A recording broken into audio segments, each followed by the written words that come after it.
Hello बच्चों, कैसे हैं आप सभी लोग। मेरा नाम हिमांशु गुप्ता है और फिजिक्स वाला के इस अमेजिंग प्लेटफॉर्म पर आप सभी का बहुत बहुत स्वागत है। भाई आज इस भीष्मा सीरीज में हम लोग रोटेशनल मोशन को डिस्कस करने वाले हैं। ठीक है, तो रोटेशनल मोशन के एडवांस लेवल के क्वेश्चंस आज हम सॉल्व करेंगे। रोटेशनल मोशन के बारे में अगर बात करूं तो ये अकेला ऐसा चैप्टर है जो पूरे मैकेनिक्स को रिप्रेजेंट करता है। मतलब क्या, एडवांस के पर्पज से इसका वेटेज काफी ज्यादा है, बहुत इंपॉर्टेंट चैप्टर है। और कई साल ऐसा हो चुका है कि जहां पे एक नहीं बल्कि दो दो क्वेश्चन, तीन तीन क्वेश्चन भी रोटेशनल मोशन से आए हुए हैं। ठीक है, तो एडवांस के लिहाज से बहुत इंपॉर्टेंट चैप्टर है और इसीलिए इस चैप्टर में मैंने अपने जो खुद के क्वेश्चंस हैं वो कम रखे हैं। ठीक है, बल्कि ज्यादा क्वेश्चंस जो है वो प्रीवियस ईयर के क्वेश्चंस रखे हैं। तो आज के इस लेक्चर में हम लोग प्रीवियस ईयर के जो इंपॉर्टेंट क्वेश्चंस हैं उनको सॉल्व करेंगे और उनसे देखेंगे यार किस तरीके से क्वेश्चंस बनते हैं और ऐसे ही क्वेश्चंस आने की प्रोबेबिलिटी ज्यादा है। ठीक है, चलिए यार, तो शुरुआत करते हैं। आज की क्लास में हम क्या क्या बातें करेंगे, तो आज की क्लास में हम लोग मोमेंट ऑफ इनर्शिया पढ़ेंगे, rotational motion dynamics, rolling motion, angular momentum, खास तौर से मोमेंट ऑफ इनर्शिया। और अगर बात करूं तो मोमेंट ऑफ इनर्शिया और रोलिंग मोशन, ये दो ऐसे पार्ट हैं जो कि काफी इंपॉर्टेंट है, जिससे कई बार क्वेश्चंस बन करके आए हुए हैं। ठीक है, पहला सवाल आपके लिए स्क्रीन पर ये रहा। रिकमेंड करूंगा सवाल का सॉल्यूशन देखने से पहले एक बार वीडियो को पॉज करें, सवाल को खुद से सॉल्व करें और फिर उसके बाद सॉल्यूशन देखें। चल भाई, तो क्या बोल रहा है यहां पर, बोला हुआ है a solid sphere of radius R has moment of inertia I about its geometrical axis. ठीक है, एक सॉलिड स्फीयर है, मोमेंट ऑफ इनर्शिया आई दिया हुआ है। ठीक है, it is melted into a radius of small R and thickness T. एक डिस्क में मेल्ट किया है जिसकी रेडियस स्मॉल आर है, थिकनेस टी है। if its moment of inertia about the tangential axis which is perpendicular to the disk of plane of disk is also equal to I। अच्छा, अब देखिएगा, solid sphere को melt करके हमने एक disc बनाई और इस डिस्क का मोमेंट ऑफ इनर्शिया इस एक्सिस के अबाउट भी आई ही आया, तो small R is equals to, आपको बताना है क्या इसकी रेडियस रही होगी। मैंने कहा सॉलिड स्फीयर का मोमेंट ऑफ इनर्शिया क्या होता है, सॉलिड स्फीयर का मोमेंट ऑफ इनर्शिया होता है 2/3 mr²। ठीक है, तो इसका भी मोमेंट ऑफ इनर्शिया क्या आएगा, 2/3 mr²। अच्छा, तो और ये अगर मैं स्मॉल आर रेडियस है तो मोमेंट ऑफ इनर्शिया क्या होगा, पैरेलल एक्सिस थ्योरम लगा दूं। पैरेलल एक्सिस थ्योरम क्या बोलती है, इसके अबाउट मोमेंट ऑफ इनर्शिया क्या होता है, mr²/2। ठीक है, mr²/2 प्लस mr², तो I will be equals to mr²/2 plus mr², यानी कि 3/2 mr²। और ये जो है इसके बराबर है, तो 2/3 mr²। मतलब थिकनेस जो है वो फालतू में दे रखी है, थिकनेस का हमें कोई जरूरत ही नहीं पड़ी। ठीक है, तो बस स्मॉल आर निकालना है, m से m कट गया, 2 नहीं। ठीक है, ये स्मॉल आर क्या हो गया है आपका 4/9 कैपिटल R²। ठीक है, तो small r is equals to 2/3 capital R। कुछ गड़बड़ किया क्या, एक मिनट। सॉलिड स्फीयर, बहुत बढ़िया, मुबारक हो, 2/5 mr² होता है, कॉन्ग्रेचुलेशंस। सॉलिड स्फीयर का मोमेंट ऑफ इनर्शिया क्या होता है, 2/5 mr², तो ये यहां पे 2/5 के बराबर हो जाएगा।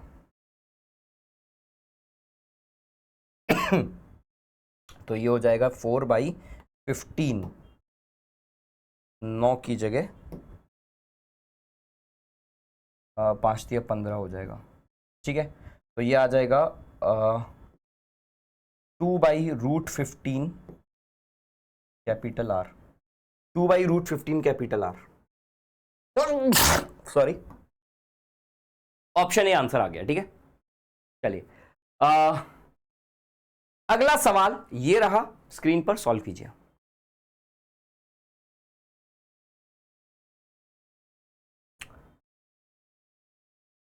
चल यार, तो क्या बोला हुआ है यहां पर, बोला है कि एक सर्कुलर डिस्क है ऑफ रेडियस कैपिटल आर, एक सर्कुलर डिस्क जिसकी रेडियस क्या है, कैपिटल आर है, एंड मास 9m, मास दिया हुआ है 9m, a small disk of radius r by 3 is removed from the disk, moment of inertia of remaining disk about the axis perpendicular to the plane and passing through O, यहां से इस वाली axis के about आपको moment of inertia निकालना है, ठीक है। तो ऐसे सवाल जहां पर कोई पोर्शन हटा दिया जाता है, ठीक है, सर्कुलर डिस्क है जिसका मास 9m है, रेडियस r है, और एक स्मॉल डिस्क को इसमें हटा दिया है, तो मैं इसको यहां पर सॉल्व कर रहा हूं, ठीक है। ये आपके पास लेटस से एक सर्कुलर डिस्क है और इस वाली डिस्क से हमने एक छोटा सा पोर्शन को रिमूव कर दिया, r/3 रेडियस का छोटा सा पोर्शन हमने रिमूव कर दिया है, ठीक है। यही है ना सॉरी, तबीयत थोड़ी ठीक नहीं चल रही है। चलो, तो small disc of radius r/3 is removed, moment of inertia of the remaining disc about O, ठीक है। चल भाई, हमें क्या निकालना है, मोमेंट ऑफ इनर्शिया निकालना है पूरी बची हुई डिस्क का। तो अब इस सवाल में एक पोर्शन ये हो गया है, दूसरा ये है, ठीक है। चल यार, अब मैंने कहा देख, सबसे पहली चीज तो ये करना है, ऐसे सवालों में सॉल्व करने का तरीका है जिसको हम बोलते हैं भर करके खाली करना,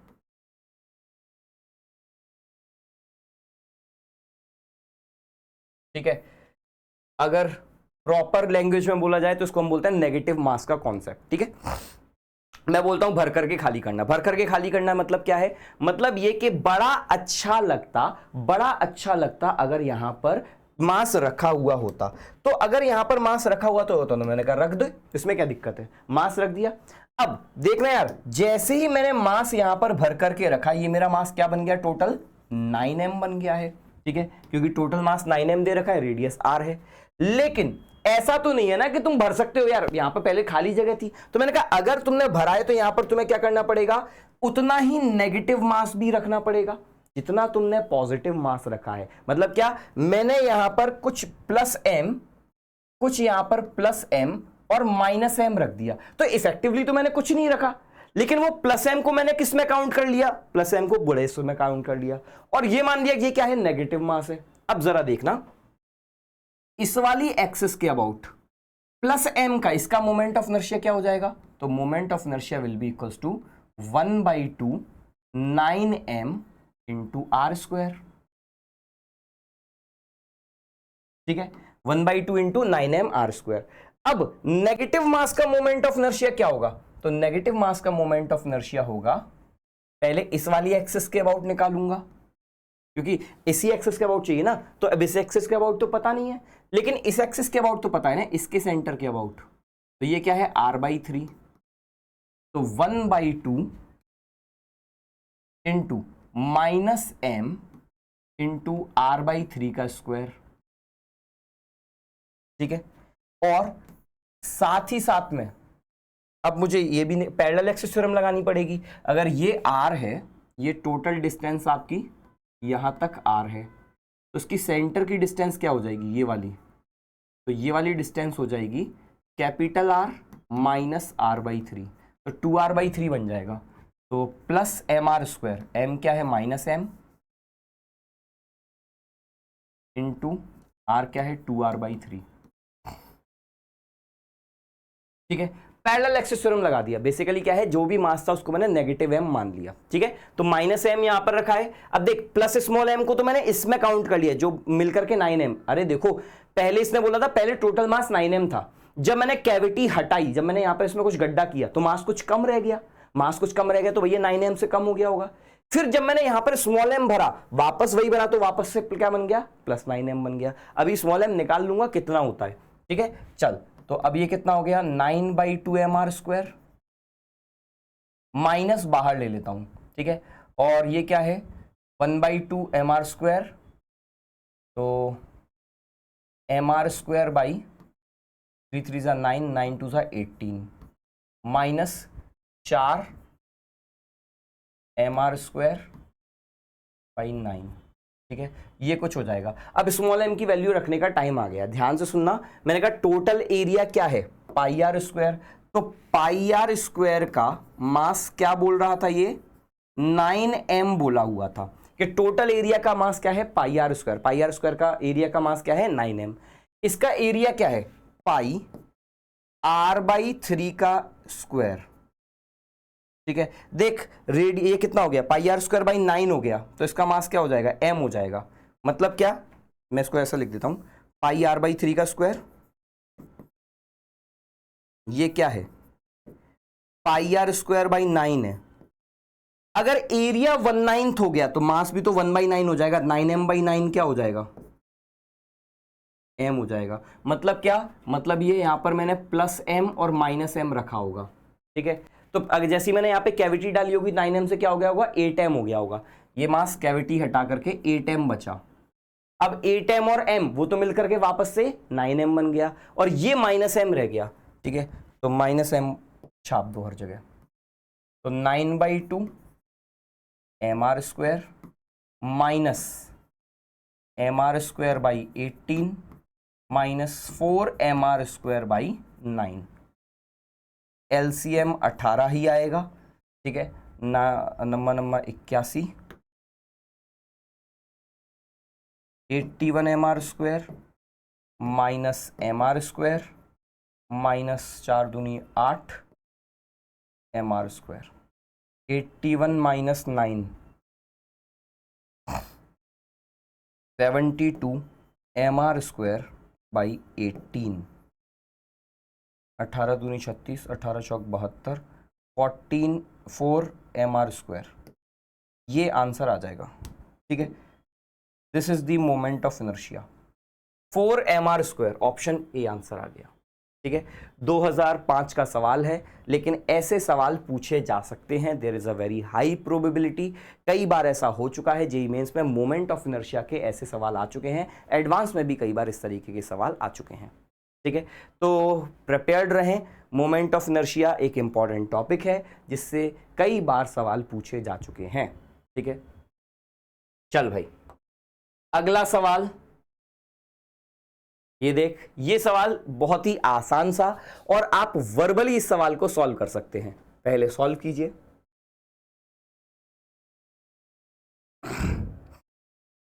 चल यार, तो क्या बोला हुआ है यहां पर, बोल रहा है कि 1/4 section is cut from a uniform circular disc. एक यूनिफॉर्म सर्कुलर डिस्क से एक क्वार्टर सेक्शन को हमने कट किया है। This section has mass m। इस सेक्शन का मास क्या है, m मास इस सेक्शन का दिया हुआ है। ठीक है, इस सेक्शन का मास क्या बोल रखा है, m मास है। रेडियस क्या है, r है। ठीक है, it is made to rotate about line perpendicular to the plane and passing through centre of the original disc. Moment of inertia बताना है। ठीक है भाई, रेडियस इसकी क्या दे रखी है, r दे रखी है। ध्यान दीजिएगा, इससे फर्क नहीं पड़ता है कि आपकी क्वार्टर डिस्क है, सेमी सर्कुलर डिस्क है, कैसी भी डिस्क को, अगर इस एक्सिस के अबाउट मोमेंट ऑफ इनर्शिया निकालना है, सीधा लिख दो mr स्क्वायर बाई 2। जो मोमेंट ऑफ इनर्शिया पूरी डिस्क का होता वही इस सेक्शन का भी होगा। ठीक है, तो आंसर आ गया mr स्क्वायर बाई 2। खत्म हो गया सवाल। ठीक है, हाँ, किसी और एक्सिस के अबाउट निकालना होता तो आंसर अलग होता, लेकिन सेंटर से पास होने वाली, इवन अगर एक आर्क होता, एक जरा सा एक आर्क है, इस आर्क का अगर मास m है तो सेंटर के अबाउट मोमेंट ऑफ इनर्शिया क्या होता है, mr स्क्वायर। सीधा सीधा क्यों होता है, अरे सारे मास r डिस्टेंस पर है तो mr स्क्वायर ही होगा। यहां क्या है, अरे भाई छोटी सी डिस्क हो या पूरी की पूरी डिस्क हो, घूम घाम के तो सब वहीं पे पहुंचती है ना, तो डिस्टेंस तो सेम है ना सेंटर से, डिस्टेंस का डिस्ट्रीब्यूशन मास का सेम है, तो फॉर्मूला भी सेम रहेगा, mr स्क्वायर बाई 2। ठीक है, चलो अगला सवाल सॉल्व करो।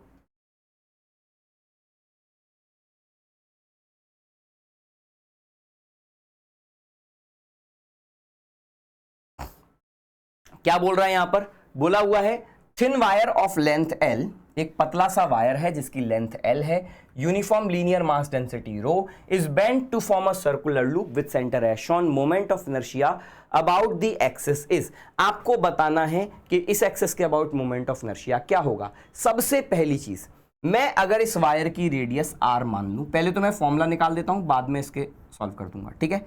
तो सबसे पहले मुझे क्या निकालना पड़ेगा, इस एक्सिस के अबाउट मोमेंट ऑफ इनर्शिया, फिर पैरेलल एक्सिस लगाऊंगा। अब बताना यार, इस एक्सिस के अबाउट मोमेंट ऑफ इनर्शिया क्या होता है, mr²/2। याद करो, mr²/2, mr²/2 perpendicular axis theorem मिलकर के क्या मिलता है, O के अबाउट इस एक्सिस के about moment of inertia which is mr², ठीक है। तो अब मेरा ये आ गया। अब अगर इस एक्सिस के अबाउट mr²/2 है तो इस एक्सिस के अबाउट क्या हो जाएगा, mr²/2 plus mr², parallel axis theorem, यानी कि 3/2 mr², ठीक है। तो मुझे मोमेंट ऑफ इनर्शिया का फॉर्मूला पता चल गया, 3/2 mr²। लेकिन अब एक रायता है, ना तो मुझे मास पता है ना ही मुझे रेडियस पता है। मैंने कहा कोई बात नहीं, मास क्या होगा, डेंसिटी दी है, लेंथ दी है, तो मास क्या होगा, ठीक है, मास लीनियर मास डेंसिटी रो, तो रो इंटू एल, ठीक है। तो रख दो 3/2, m की जगह रख देता हूं रो इंटू एल। अब रेडियस क्या होगी, मैंने कहा यार लेंथ एल है तो उसका सरकमफेरेंस 2πr की वैल्यू किसके बराबर होनी चाहिए, एल के। तो r क्या आ गया, l/2π, वापस यहां पर रख दो l/2π का होल स्क्वायर। तो आंसर आ गया 3/2 rho L cube divided by 4π²।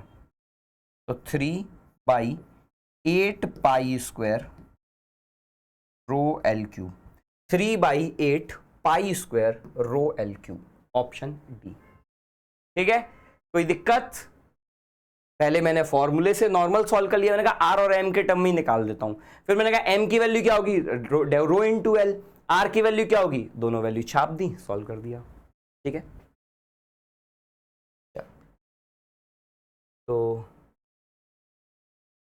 ये रखी है और ये वैल्यू रखी, उम्मीद करता हूं समझ में आ रहा होगा, कोई दिक्कत तो नहीं भाई, पक्का ना। चल अगला सवाल देख, सॉल्व कर इसको, मस्त सवाल है ये।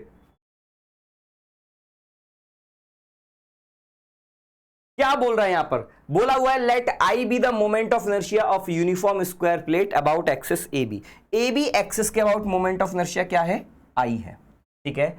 That passes through centre and parallel to one of its sides, ठीक है, स्क्वायर है, यूनिफॉर्म स्क्वायर प्लेट, ठीक है। चलो यार, अब C D is a line at angle theta, ठीक है, passes through centre of plate, makes angle theta with A B, moment of inertia about C D is equals to, आपको बताना है सी डी एक्सिस के about moment of inertia क्या होगा। ध्यान दीजिएगा, इस सवाल में जो लॉजिक यूज करना है वो ये है, मैंने कहा कि अगर मेरे पास एक स्क्वायर प्लेट है इस तरीके से, ठीक है, एक बड़ी सी प्लेट बना देता हूं, इस एक्सिस में यहां पर इस प्लेट का मोमेंट ऑफ इनर्शिया आई, इस वाली एक्सिस के अबाउट, सेंटर से पास होने वाली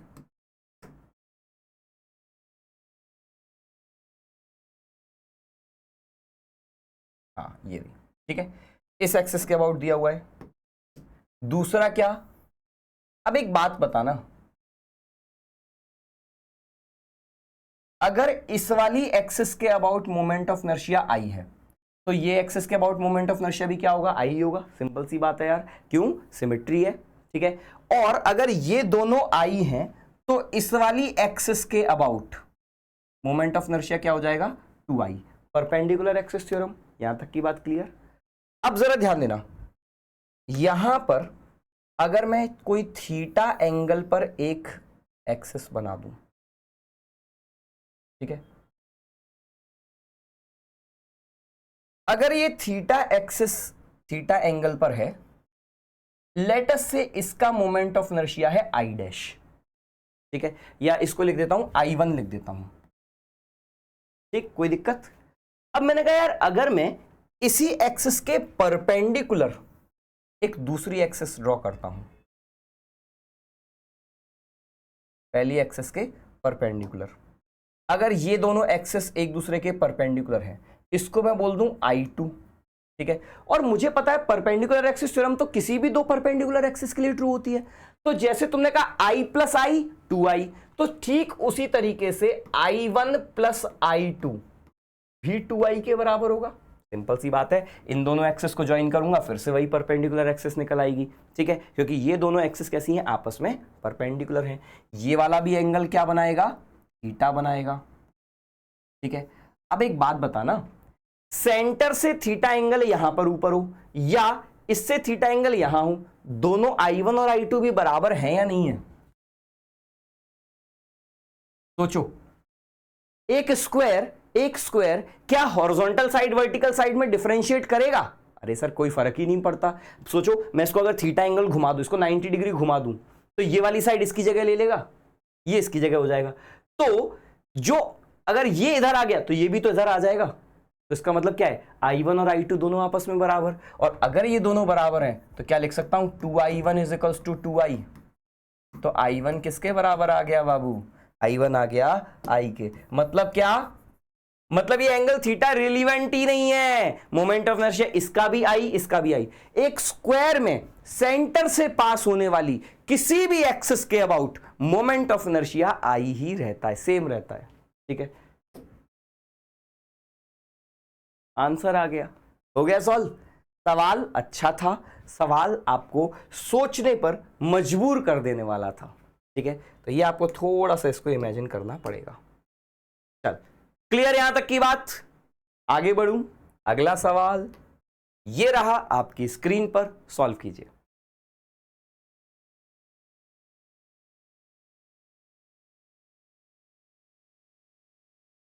चल, तो क्या बोला हुआ है यहां पर, तो बोल रहा है कि a thin uniform rod pivoted at O, एक पतली सी यूनिफॉर्म रॉड है जिसको हमने ओ पर पिविट किया हुआ है, यहां पर ओ पर बांधा हुआ है। ठीक है, pivoted at O is rotating in horizontal plane with constant angular speed omega.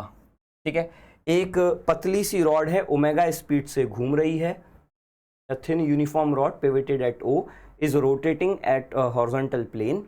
ठीक है, constant angular speed omega shown in figure, यहां पे फिगर में तो v दिख रहा है बस। ठीक है, at time t equals to 0 a small insect starts from o and moves with constant speed v with respect to rod towards the other end. अच्छा, दूसरे, अच्छा ये रॉड है, ठीक है, तो मैं इसको ऐसे ही मान लेता हूं कि ये मेरी रॉड है।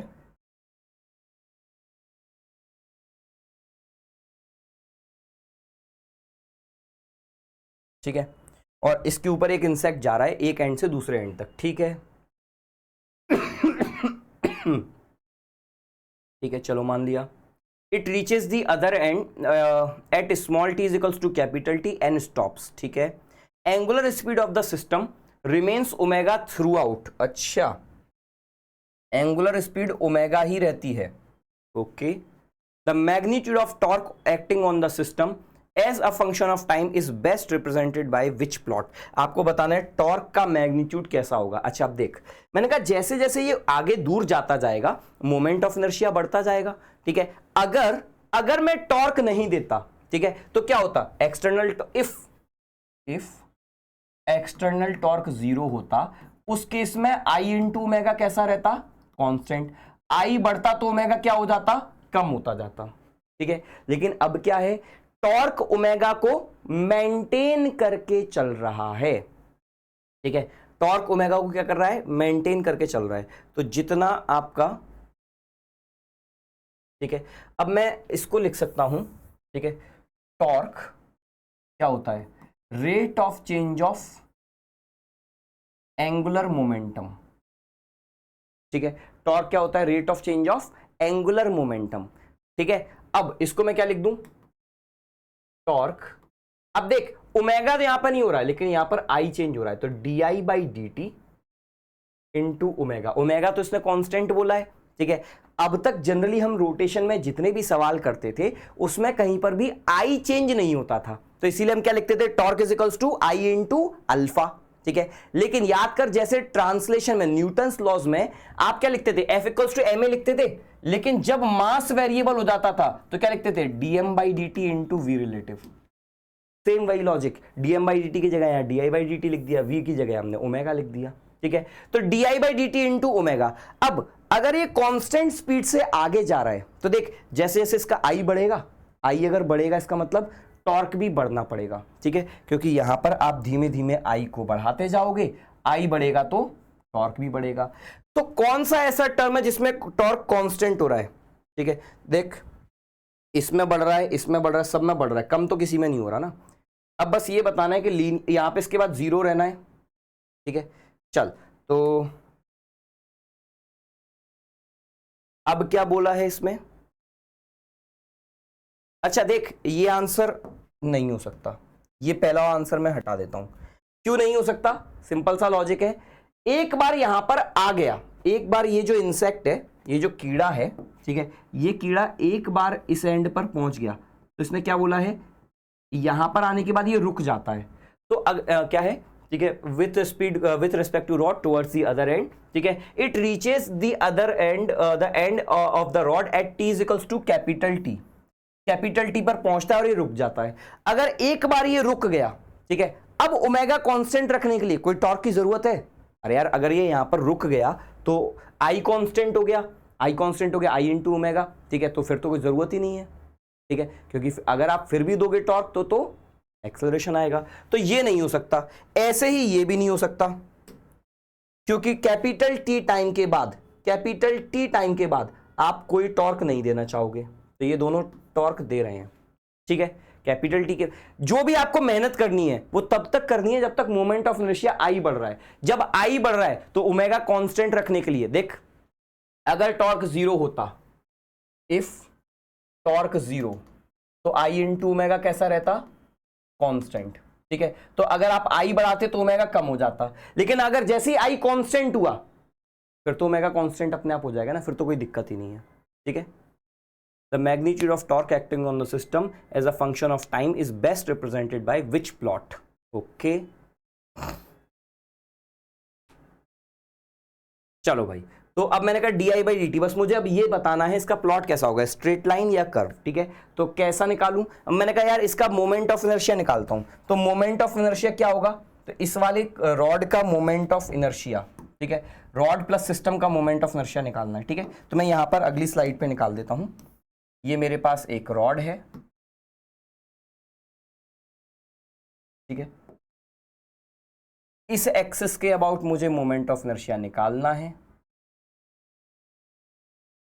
और इस रॉड के ऊपर यहां पर एक कोई मेरा इंसेक्ट है।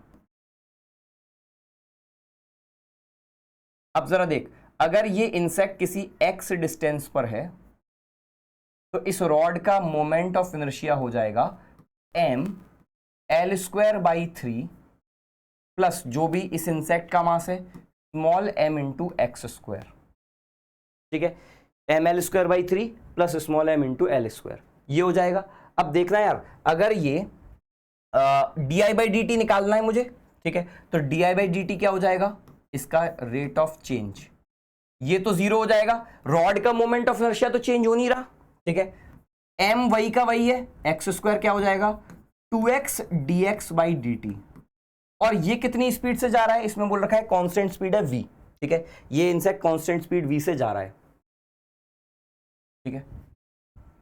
चल भाई, तो ये क्या हो जाएगा? 2mvx। अब देख D I by D T कैसा बढ़ रहा है? जैसे जैसे x बढ़ेगा D I by D T linearly बढ़ेगा, ये लीनियर है, ठीक है। तो टॉर्क क्या था हमारा? हमारा टॉर्क आया था D I by D T into omega, तो क्या आ गया? 2mvx इंटू ओमेगा, ये स्ट्रेट लाइन वाला फंक्शन आया, स्ट्रेट लाइन मतलब ऑप्शन बी, ठीक है। उम्मीद करता हूं समझ में आ रहा होगा हमने क्या किया है। सवाल बड़ा ही इंटरेस्टिंग है। सवाल में बोल रहा है कि एक इंसेक्ट इस वाले एंड से दूसरे एंड तक जा रहा है, कांस्टेंट एंगुलर स्पीड रखनी है, तो मुझे कितना टॉर्क देना पड़ेगा? अगर मैं कोई टॉर्क नहीं देता तो मोमेंट ऑफ इनर्शिया बढ़ने की वजह से ओमेगा कम हो जाता, तो इसीलिए मुझे क्या करना पड़ेगा? ओमेगा मेंटेन करने के लिए तो मुझे कोई टॉर्क देना पड़ेगा। टॉर्क कितना होगा? मैंने कहा सिंपल सा लॉजिक है, टॉर्क होता है rate of change of angular momentum, ठीक है, rate of change of angular momentum. Angular momentum क्या होता है? आई इंटू ओमेगा, ओमेगा तो कांस्टेंट है तो D I by D T into omega, ठीक है, अब आई क्या है, वो आई निकाला, उसका डिफरेंशिएशन किया, सॉल्व कर दिया। ठीक है, अगला सवाल ये रहा, सॉल्व कीजिए।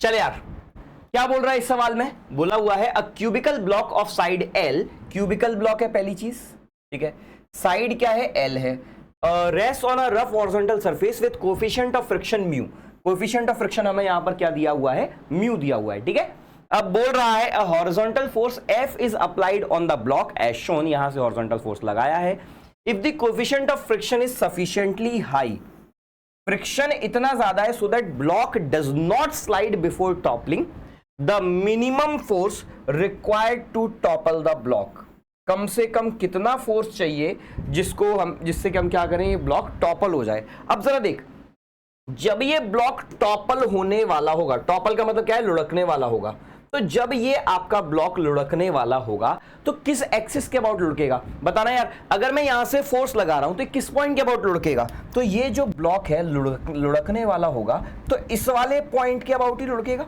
जस्ट कॉर्नर पॉइंट के अबाउट।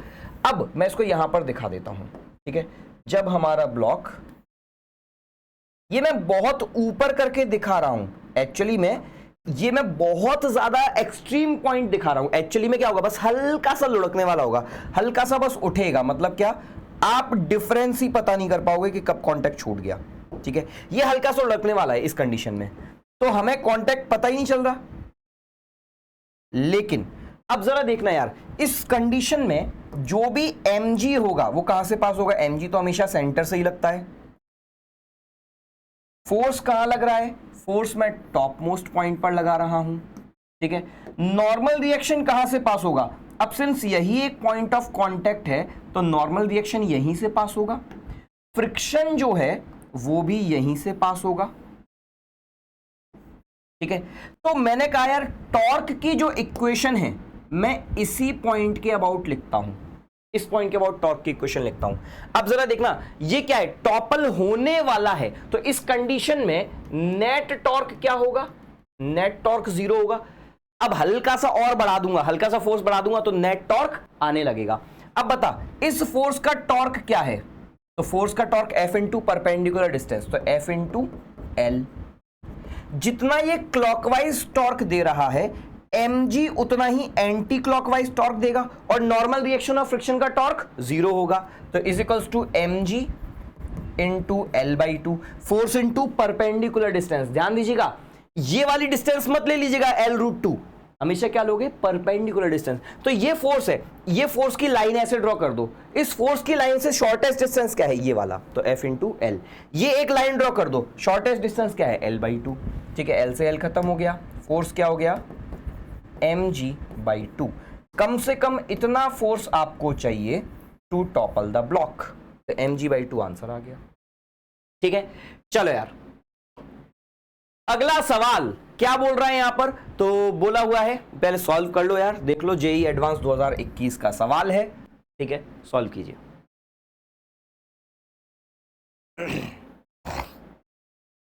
चल भाई, तो बोल रहा है a particle of mass 0.2 kg, 0.2 kg का एक मास है, is initially at rest in X Y plane at point x is equals to -l और y is equals to -h, where l is equals to 10, h is equals to 1 meter.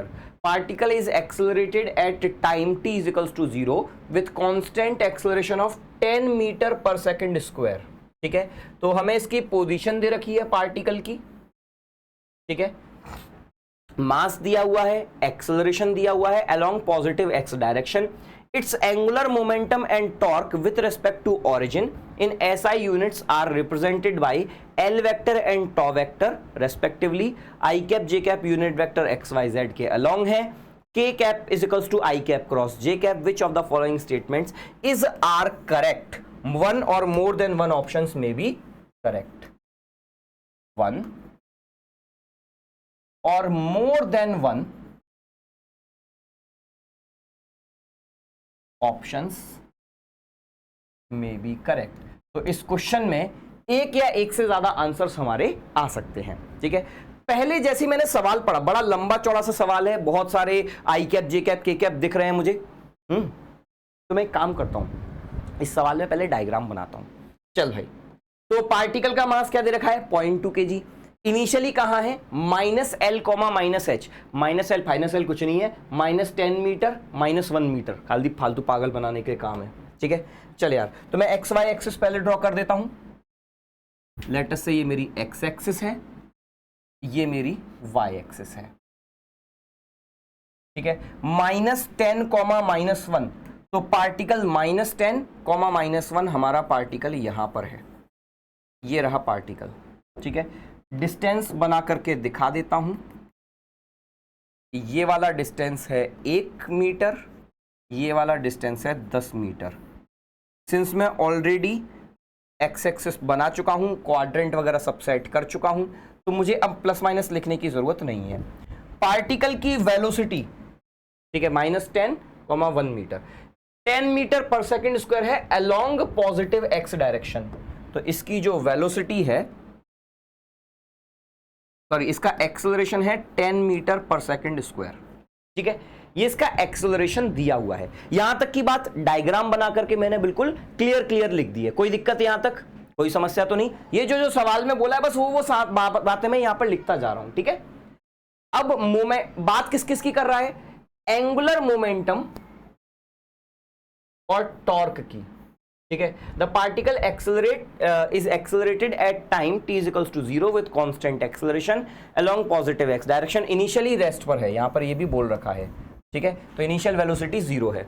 चलो यार, अब क्या बोल रहा है, particle arrives at the point x equals to +L and y is equals to -h at time 2 metre पर second square. x equals to L, L का मतलब क्या हो गया, x equals to 10 metre, y is equals to -1।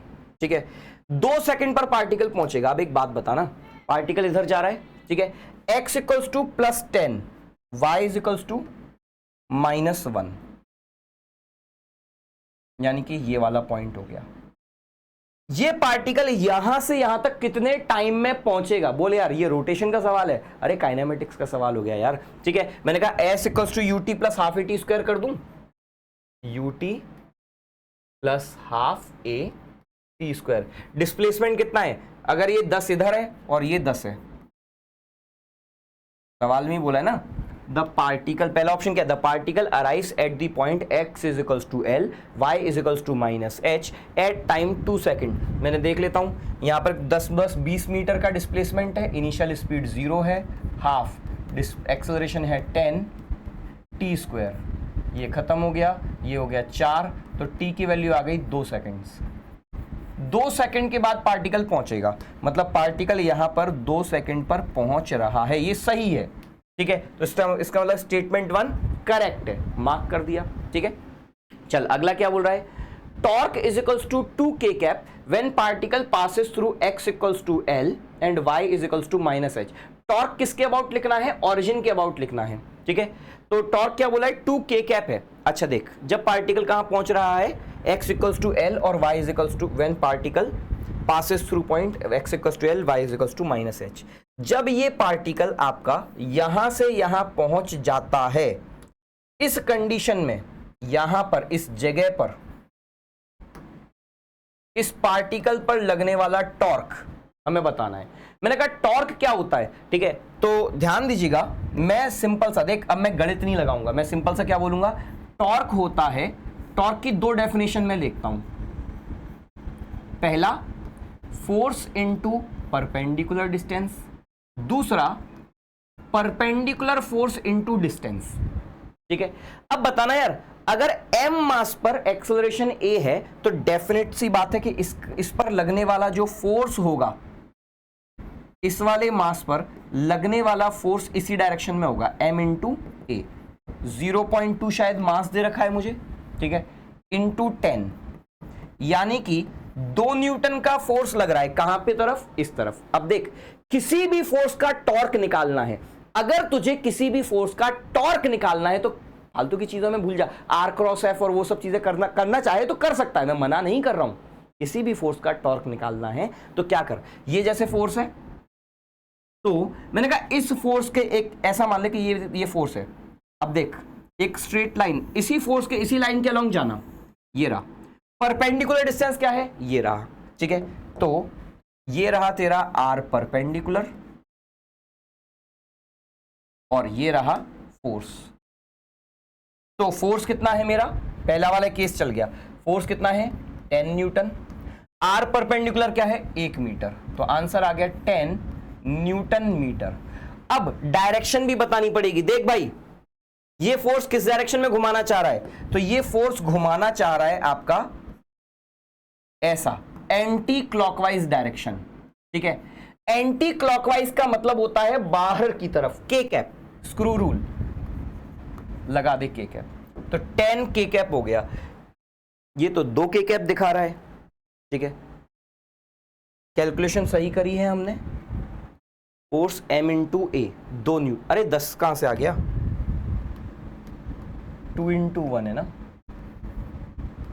10 कहां से लिया, अरे 10 तो ये है, फोर्स है 2, ठीक है, 2 इंटू 1 तो 2 के कैप सही आया टॉर्क, ठीक है। चल तो 2 के कैप यानी कि ये ऑप्शन भी बिल्कुल सही है।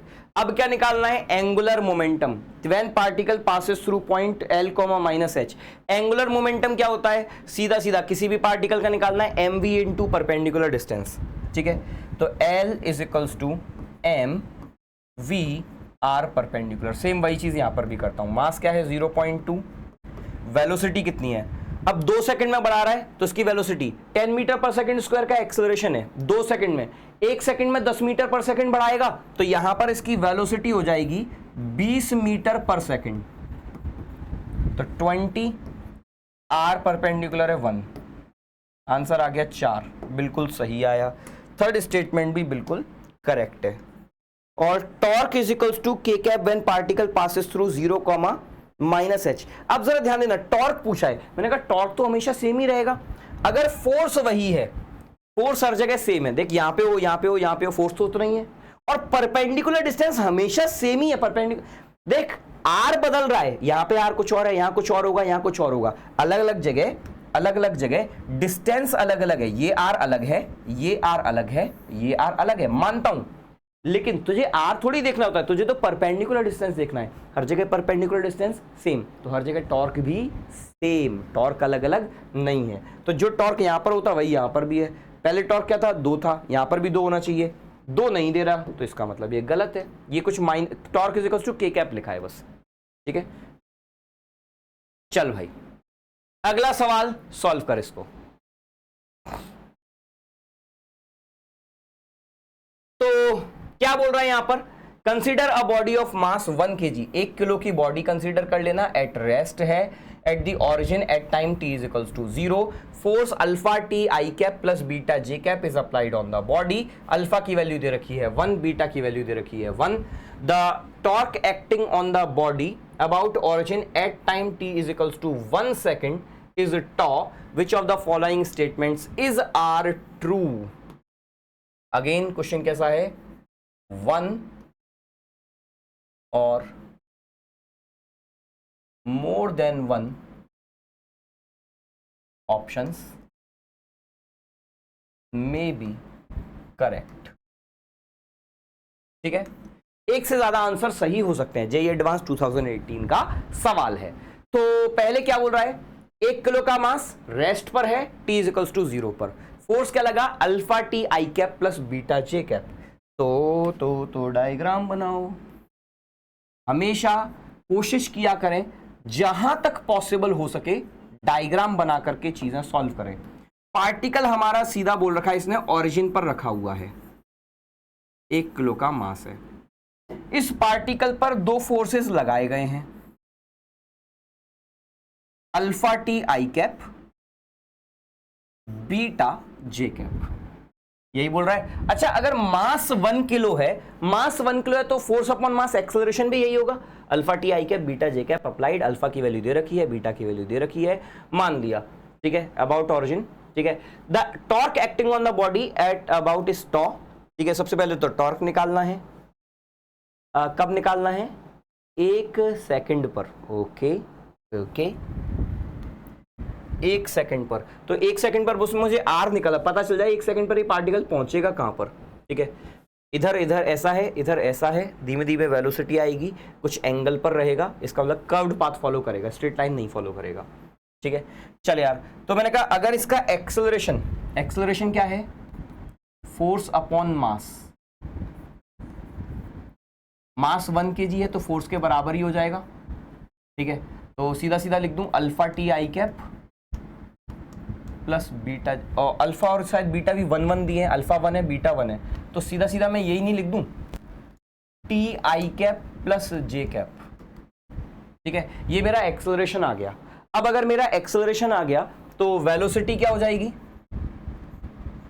वेलोसिटी होती है टी डी टी का इंटीग्रेशन, तो T square by 2 I cap plus T J cap. Initially rest पर था तो टी 0 रखने पर 0 आना चाहिए, सी की वैल्यू कोई है नहीं। ठीक है, कुछ नहीं किया, इंटीग्रेशन किया, टी का इंटीग्रेशन देख, अरे यार वी ये क्या है, ए एक्स है, ए एक्स क्या होगा, तो यहाँ पर इसको मैंने इंटीग्रेशन कर दिया, तो यहाँ पे वेलोसिटी एक्स डायरेक्शन की, एक्स वाला अलग इंटीग्रेशन कर दिया, वाई वाला अलग इंटीग्रेशन कर दिया, वर्बली कर सकते हो ना। ठीक है, अब आर कितना होगा, एक और बार इंटीग्रेशन कर दूं तो टी क्यूब बाई 3, और ये 2 ऑलरेडी है, तो T cube by 6 I cap plus T square by 2 J cap. ये इसका पोजीशन वेक्टर आ गया। ठीक है सर, इस बार आप पोजीशन वेक्टर से क्यों कर रहे हो, इसीलिए कर रहा हूं क्योंकि कर्व्ड पाथ फॉलो कर रहा है। ठीक है, और ये भी कुछ ऐसा ही है, तो निकालना थोड़ा मुश्किल लग रहा था मुझे, तो अब मैं टॉर्क निकालना है, ले भाई R vector cross F vector solve कर दे। आर वेक्टर क्या है, टी क्यूब बाई 6, कब बोला है, 1 सेकंड पर, 1 सेकंड पर रख दे। ठीक है, तो 1/6 आई कैप प्लस 1/2 जे कैप का क्रॉस 1 सेकंड पर, फोर्स कितना है फोर्स क्या था, फोर्स था अल्फा टी आई cap plus beta J cap, तो फोर्स दिया हुआ है अल्फा टी आई cap plus beta J cap. Alpha की वैल्यू 1 है, बीटा की वैल्यू भी 1 है। ठीक है, तो रख दो, और 1 सेकंड पर क्या हो जाएगा, तो आई कैप प्लस जे कैप। ठीक है, तो आई कैप का जे कैप से करूंगा तो 1/6 के कैप मिलेगा। ठीक है, आई कैप का जे कैप से, अब जे कैप का आई कैप से 1/2, लेकिन वो माइनस में जाएगा, -1/2 के कैप, तो एलसीएम आ जाएगा 6, 1 - 3 के कैप, तो -2/6 यानी कि -1/3 के कैप। ये टॉर्क आएगा -1/3 के कैप। ठीक है, तो टॉर्क का मैग्नीट्यूड 1/3 सही है। Torque is in the direction of unit vector plus K cap, नहीं माइनस के कैप में है, तो सेकंड ऑप्शन गलत है। ठीक है, velocity of the body at t is equals to 1, velocity of body fortunately हमने पहले ही निकाल दिया, t की value 1/2 I cap plus J cap, तो 1/2 I cap plus J cap, 1/2 I cap plus J cap सही है, तो ये भी सही है।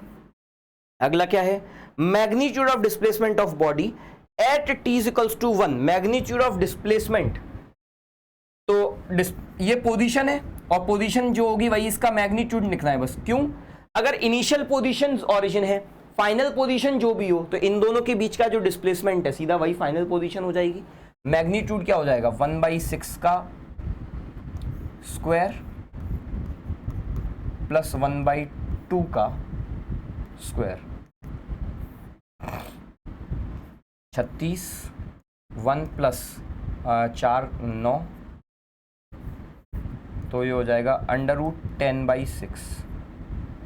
ठीक है, √10/6 कुछ आएगा, √10/6 कुछ दिख रहा है, ये तो 1/6 बोल रहा है, कुछ कैलकुलेशन मिस्टेक तो नहीं करी हमने। 1/6 प्लस 1/2, तो 1/6 का स्क्वायर 1/36, 1/4, तो ये हो जाएगा, अब 1/36 एलसीएम 36 ही आएगा, 1 यहाँ पर रह जाएगा, ये हो जाएगा 4 9 और √10/6, √10/6 आएगा डिस्प्लेसमेंट। ये बोल रहा है 1/6, तो ये भी नहीं है, फिर हटा दो, नहीं है तो। ठीक है, अगर मैंने कैलकुलेशन सही करी है तो आंसर ये है, ए और सी। ठीक है, चलो एक बार बस कैलकुलेशन देख लेना, कहीं ऐसा ना हो कि मैंने कैलकुलेशन कुछ गड़बड़ करी हो। अगर मैंने करी है तो प्लीज अपनी कैलकुलेशन सही कर लीजिएगा। ठीक है, क्योंकि कई बार ऐसा होता है कि अपनी गलती खुद मिलती नहीं, हालांकि मैंने 2 बार क्रॉस चेक कर लिया है, बट स्टिल चलो ठीक है, अगला सवाल सॉल्व करो। जेई एडवांस 2017 का। देख भाई 17, ठीक है, ये कब का है 21, और ये कब का है 2012। लगभग हर साल एक एक सवाल तो आया ही आया है, और ये 17 में आया, ये भी शायद 17 में आया। देख 2017 में, तो 17 में 2 सवाल आए हैं। ठीक है, ऐसा बहुत ज्यादा होता है कि कई बार एक ही साल में 2-2 सवाल रोटेशन से आ जाते हैं। उसका रीजन बता दूं, रोटेशन अकेला टॉपिक नहीं है जिससे सवाल बनाता है। एडवांस वाला क्या करता है, रोटेशन के सवाल में ही आपका एनएलएम भी घुसा देगा, उसी में वर्क पावर एनर्जी घुसा देगा, उसी में सेंटर ऑफ मास घुसा देगा, और उसी में काइनेमेटिक्स घुसा देता है। जैसे अभी थोड़ी देर पहले घुसाया था वेलोसिटी निकाल देना, एक्सेलरेशन क्या होगा। तो इसीलिए एक चैप्टर से सारे चैप्टर कवर हो जाते हैं। इसीलिए मैं बोल रहा हूं कि वेटेज वाइज बहुत ज्यादा इंपॉर्टेंट है। सॉल्व कर। चल, उम्मीद करता हूं वीडियो पॉज करके सवाल को सॉल्व किया होगा। अब पढ़ते हैं क्या बोल रहा है।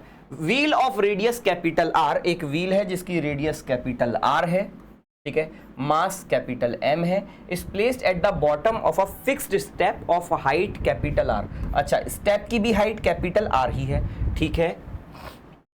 As shown in figure, a constant force is continuously applied on the surface of the wheel so that it just climbs the step without slipping. ये इसके about बस क्लाइंब ही करने वाला है, और विदाउट स्लिपिंग मतलब इसी पॉइंट के अबाउट रोलिंग हो रही होगी, इसी पॉइंट के अबाउट रोटेशन हो रहा होगा।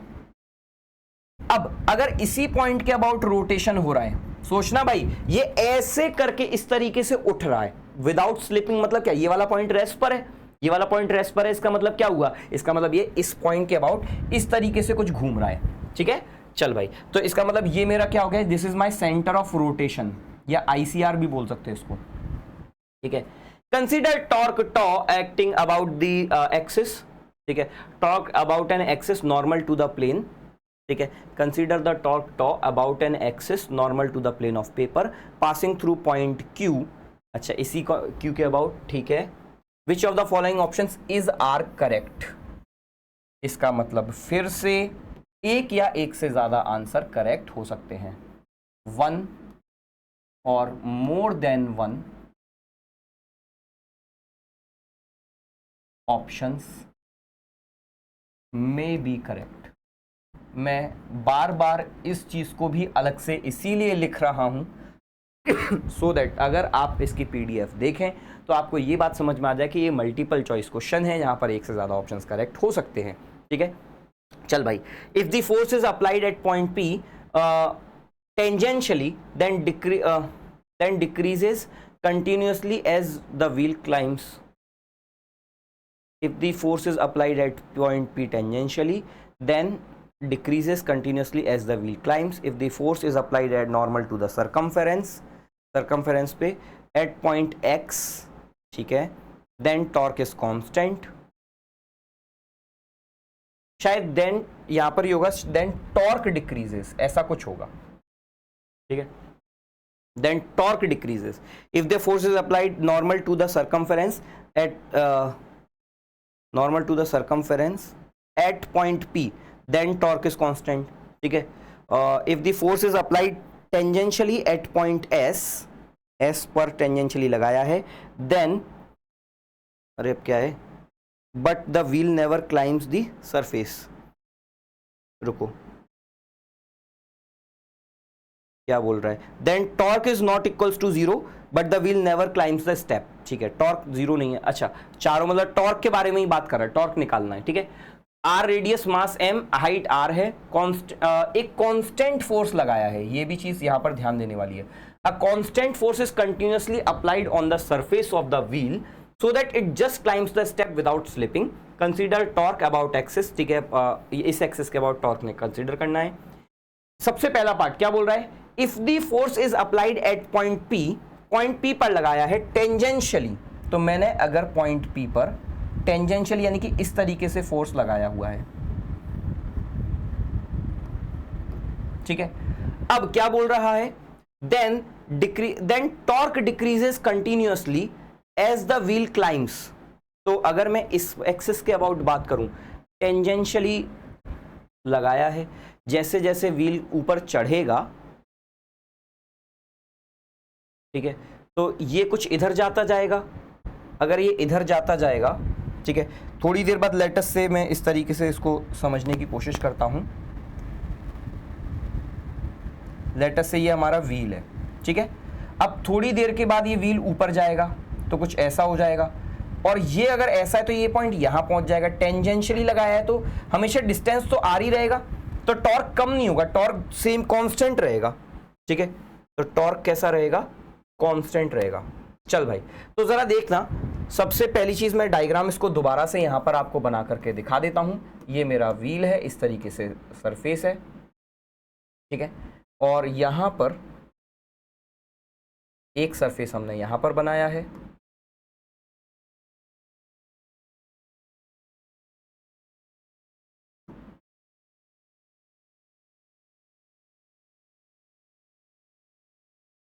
दूसरा सरफेस यहां बना देते हैं, यहीं तक सरफेस था शायद, है ना।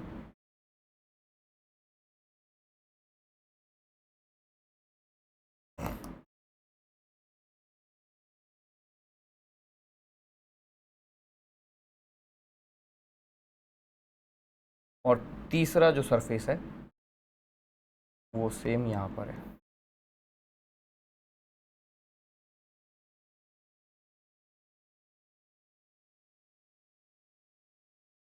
ठीक है, ये डायग्राम है।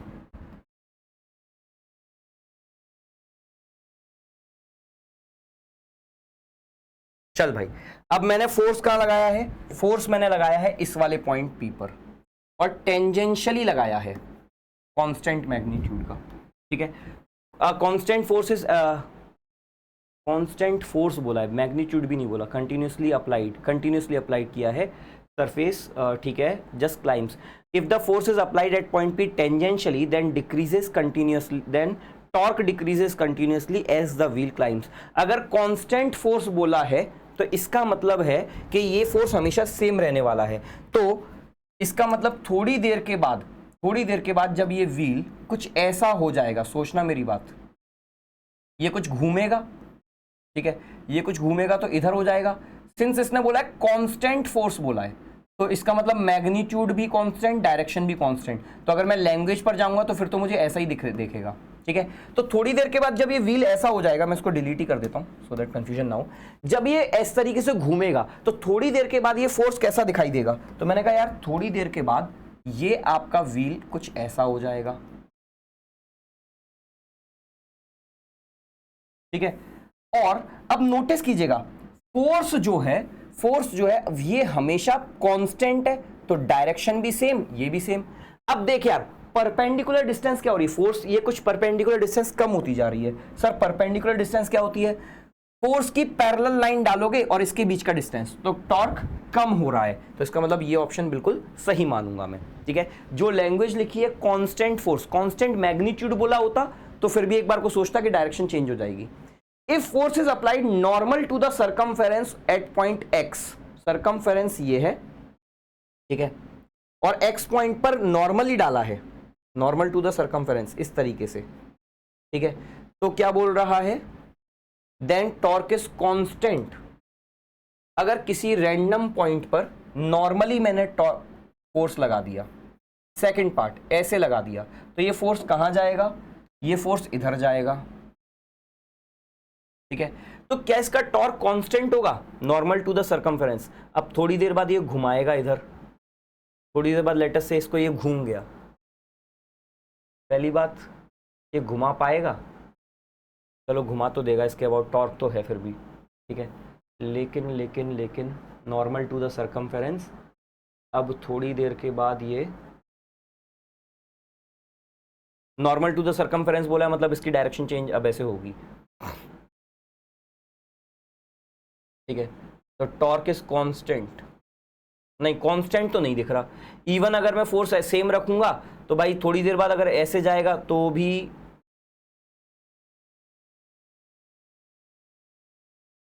नहीं, थोड़ी देर बाद तो टॉर्क जीरो भी हो जाएगा, ठीक है। तो टॉर्क कांस्टेंट तो नहीं है, तो टॉर्क कांस्टेंट नहीं है, इसका मतलब ये वाला हटा दूं, ठीक है। If the force is applied normal to the circumference at point P, P point पर नॉर्मल टू सर्कमफेरेंस डाला है, ठीक है, देन टॉर्क इज कांस्टेंट। हाँ, इस केस में टॉर्क जीरो ही है, ठीक है। इस केस में तो अगर मैंने if force is applied normal to the circumference at point P, P point पर मैंने सर्कमफेरेंस के नॉर्मली टॉर्क फोर्स लगाया है, देन टॉर्क इज कांस्टेंट। अगर मैंने यहां पर फोर्स लगा दिया थर्ड केस में, तो भाई इसका टॉर्क क्या है, जीरो। थोड़ी देर बाद सर्कमफेरेंस ये ऐसी हो जाएगी, तो ऐसा हो गया। तो अब भाई इसके बाद देखना यहां पर इस वाली कंडीशन में, इस वाली कंडीशन में ये आपका डायमीटर बन गया, फोर्स आपका अब यहां पर हो गया है। और अगर फोर्स यहां हो गया, हमेशा फोर्स यहीं से पास हो रहा है, तो फोर्स क्या हो जाएगा, torque of F equals to zero. अगर फोर्स का टॉर्क ही जीरो हो गया, ठीक है, तो ये ऊपर लेके ही नहीं जा पाएगा, ठीक है। लेकिन टॉर्क कांस्टेंट है। If the force is applied tangentially at point S, then torque is not zero but wheel will never climb. अगर मैंने टेंजेंशियली एस पॉइंट पर यहां पर लगाया, चौथा ऑप्शन देखता हूं, यहां फोर्स लगाया, तो टॉर्क नॉन जीरो तो है, ये तो बात सही है, torque is not equals to zero, ठीक है, but wheel will never climb the stair. कर जाएगा यार, एक मिनट, यहां पर फोर्स लगाया, ठीक है, और स्लिप कर जाएगा क्या, इसने बोला है स्लिप कर ही नहीं रहा, विदाउट स्लिपिंग, ठीक है। तो फोर्स का टॉर्क नॉन जीरो आ रहा है, ये बात सही, यहां तक का तो पार्ट सही है, ठीक है। अब थोड़ी देर के बाद क्या होगा,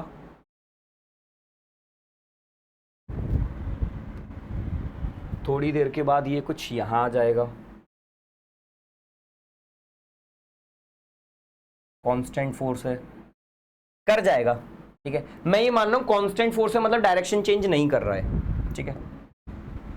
हालांकि बड़ा ही कंट्रोवर्शियल सा हो जाएगा अगर कांस्टेंट मान रहा हूं, क्योंकि सेकंड और थर्ड केस में मैं डायरेक्शन चेंज करा रहा हूं, लेकिन उसने सर्कमफेरेंस के नॉर्मली बोला है, ठीक है। फोर्स इज अप्लाइड कांस्टेंट, इसको तो मैं मानूंगा सही है। तो मुझे ऐसा लगता है आंसर होगा ऑप्शन ए और सी, ठीक है। Reason being zero is also a constant, ठीक है। टॉर्क जीरो है, वो चीज अलग है कि चढ़ नहीं पाएगा, ठीक है।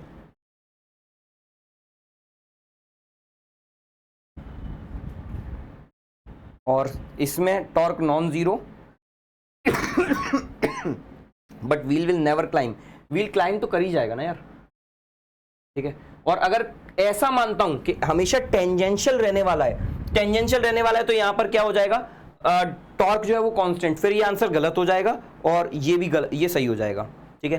क्योंकि ऐसा होगा तो फिर कभी क्लाइंब नहीं कर पाएगा, हमेशा थोड़ी देर बाद यहां पर आ जाएगा, ठीक है, फिर क्लाइंब नहीं कर पाएगा। अगर मैं टेंजेंशियल मान रहा हूं तो इसका आंसर फिर उस केस में सी और डी हो जाएगा, ठीक है। चल यार, एक बार कंफर्म और कर लूं सही किया है या नहीं किया है।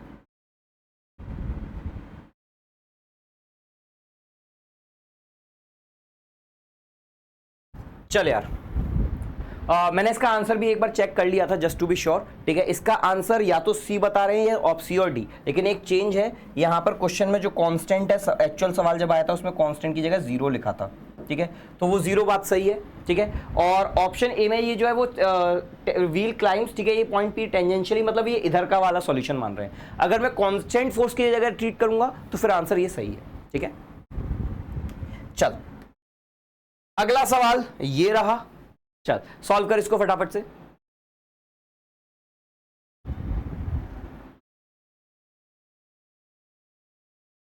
तो देखिएगा क्या बोल रहा है, यहां पर बोला हुआ है कि rigid uniform bar A B of length L, bar है ए बी जिसकी लेंथ एल है, इस स्लिपिंग वर्टिकल पोजीशन से स्लिप कर रहा है ऑन अ फ्रिक्शनलेस फ्लोर। अच्छा, फ्लोर फ्रिक्शनलेस है, ठीक है, as shown in the figure, मतलब यहां से हटाया है तो इस तरीके से स्लिप कर रहा है। At some instant of time angle made by the bar with the vertical is theta, ठीक है। Which of the following statements is are correct, इनमें से कौन सा स्टेटमेंट सही है, 1 और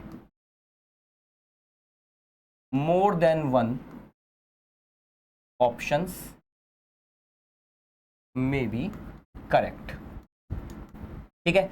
इनमें से एक से ज्यादा आंसर सही हो सकते हैं। अब क्या बोल रहा है, the middle point of the bar will fall vertically downward, ये बात बिल्कुल सही है। सिंस हॉरिजॉन्टल डायरेक्शन में कोई भी फोर्स नहीं लग रहा है तो मिडिल पॉइंट हमेशा सीधा वर्टिकली ही गिरेगा, ये स्टेटमेंट बिल्कुल सही है।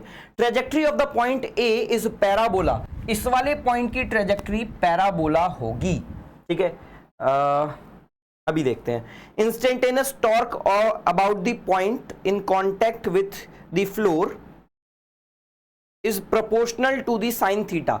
इंस्टेंटेनियस टॉर्क, अगर मैं यहां पर बात करूं इंस्टेंटेनियस टॉर्क इस पॉइंट के अबाउट बोल रहा है, तो यहां पर फोर्स कौन सा लग रहा है, mg लग रहा है, ठीक है। नॉर्मल रिएक्शन कहां पर से लगेगा, जो भी होगा यहां से लगेगा, ठीक है, फ्रिक्शन है नहीं। अब अगर मैंने कहा ये mg है तो टॉर्क क्या हो जाएगा, mg इंटू परपेंडिकुलर डिस्टेंस क्या है, ये एंगल थीटा है तो ये एंगल भी theta, into L/2 sine theta, ठीक है, क्योंकि ये वाला डिस्टेंस क्या हो जाएगा L/2 का साइन थीटा, ये टॉर्क है। तो instantaneous torque about the point in contact with floor is proportional to sine theta. हाँ, ये बात बिल्कुल सही है, तो ये स्टेटमेंट भी सही आया है। अगला क्या है, when the bar makes an angle theta with the vertical the displacement of its mid point from initial position is proportional, when the bar makes an angle theta with vertical, ठीक है, the displacement of its mid point from the initial position, mid point मतलब इसका displacement, initial position is proportional to 1 minus cos theta. अच्छा, अब जरा ध्यान दीजिएगा, initially हमारा बार कुछ इस तरीके से था, लेट अस से हमारा ये बार है, ठीक है। अब इनिशियली अगर बार इस तरीके से है तो इसका मिड पॉइंट कहां पर है, ठीक है। अगर मैं इस बार का यहां से मिड पॉइंट हाईलाइट करता हूं तो यहां कहीं मिड पॉइंट है, ठीक है। तो ग्राउंड से इस मिड पॉइंट की हाइट कितनी है, तो ये L/2 हाइट हो जाएगी, ठीक है। अब अगर ये बार आपका कुछ थीटा घूम जाता है, इस वाले बार को मैं कुछ थीटा एंगल घुमा देता हूं और वापस वहीं ले आता हूं जहां पर ये पहले था, ठीक है, हल्का सा ऊपर कर देता हूं, लो। अब अगर ये बार जो है आपका वो थीटा एंगल घूम चुका है, अगर ये बार आपका थीटा एंगल घूम चुका है तो इस वाले मिड पॉइंट का वर्टिकल से, इस रॉड के मिड पॉइंट का वर्टिकल से अब डिस्प्लेसमेंट कितना हो जाएगा, ये वाला, तो L/2 का cos थीटा हो जाएगा। पहले L/2 था, अब L/2 cos थीटा हो गया।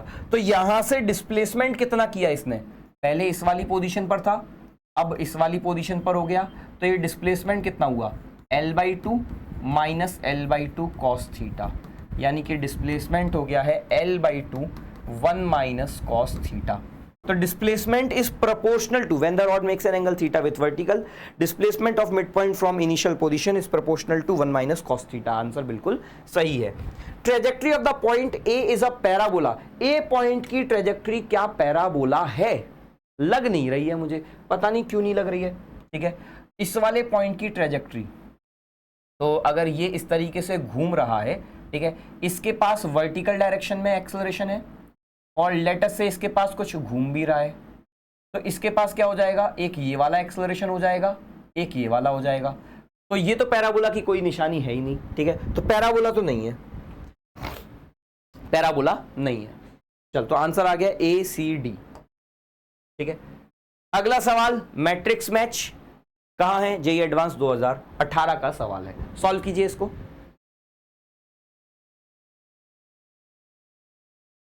चल यार, तो क्या बोल रहे हैं यहां पर, in the column 1 below 4 different paths of particle are given as function, ठीक है, 4 डिफरेंट पाथ्स दे रखे हैं, ठीक है, फंक्शन इन टाइम, ठीक है। If this function alpha beta are positive constant figure in the column given below, ठीक है, 4 different paths of particle as a function of time, ठीक है। R1 कितना दिया है, अल्फा टी आई कैप प्लस बीटा टी जे cap, इसमें R A को alpha cos omega T, beta cos omega T, ठीक है, मतलब कुछ कुछ पाथ दिए हैं, ठीक है। अल्फा बीटा पॉजिटिव कांस्टेंट है अप्रोप्रिएट डायमेंशन के, alpha is not equal to beta, ये भी बोल रखा है, ठीक है।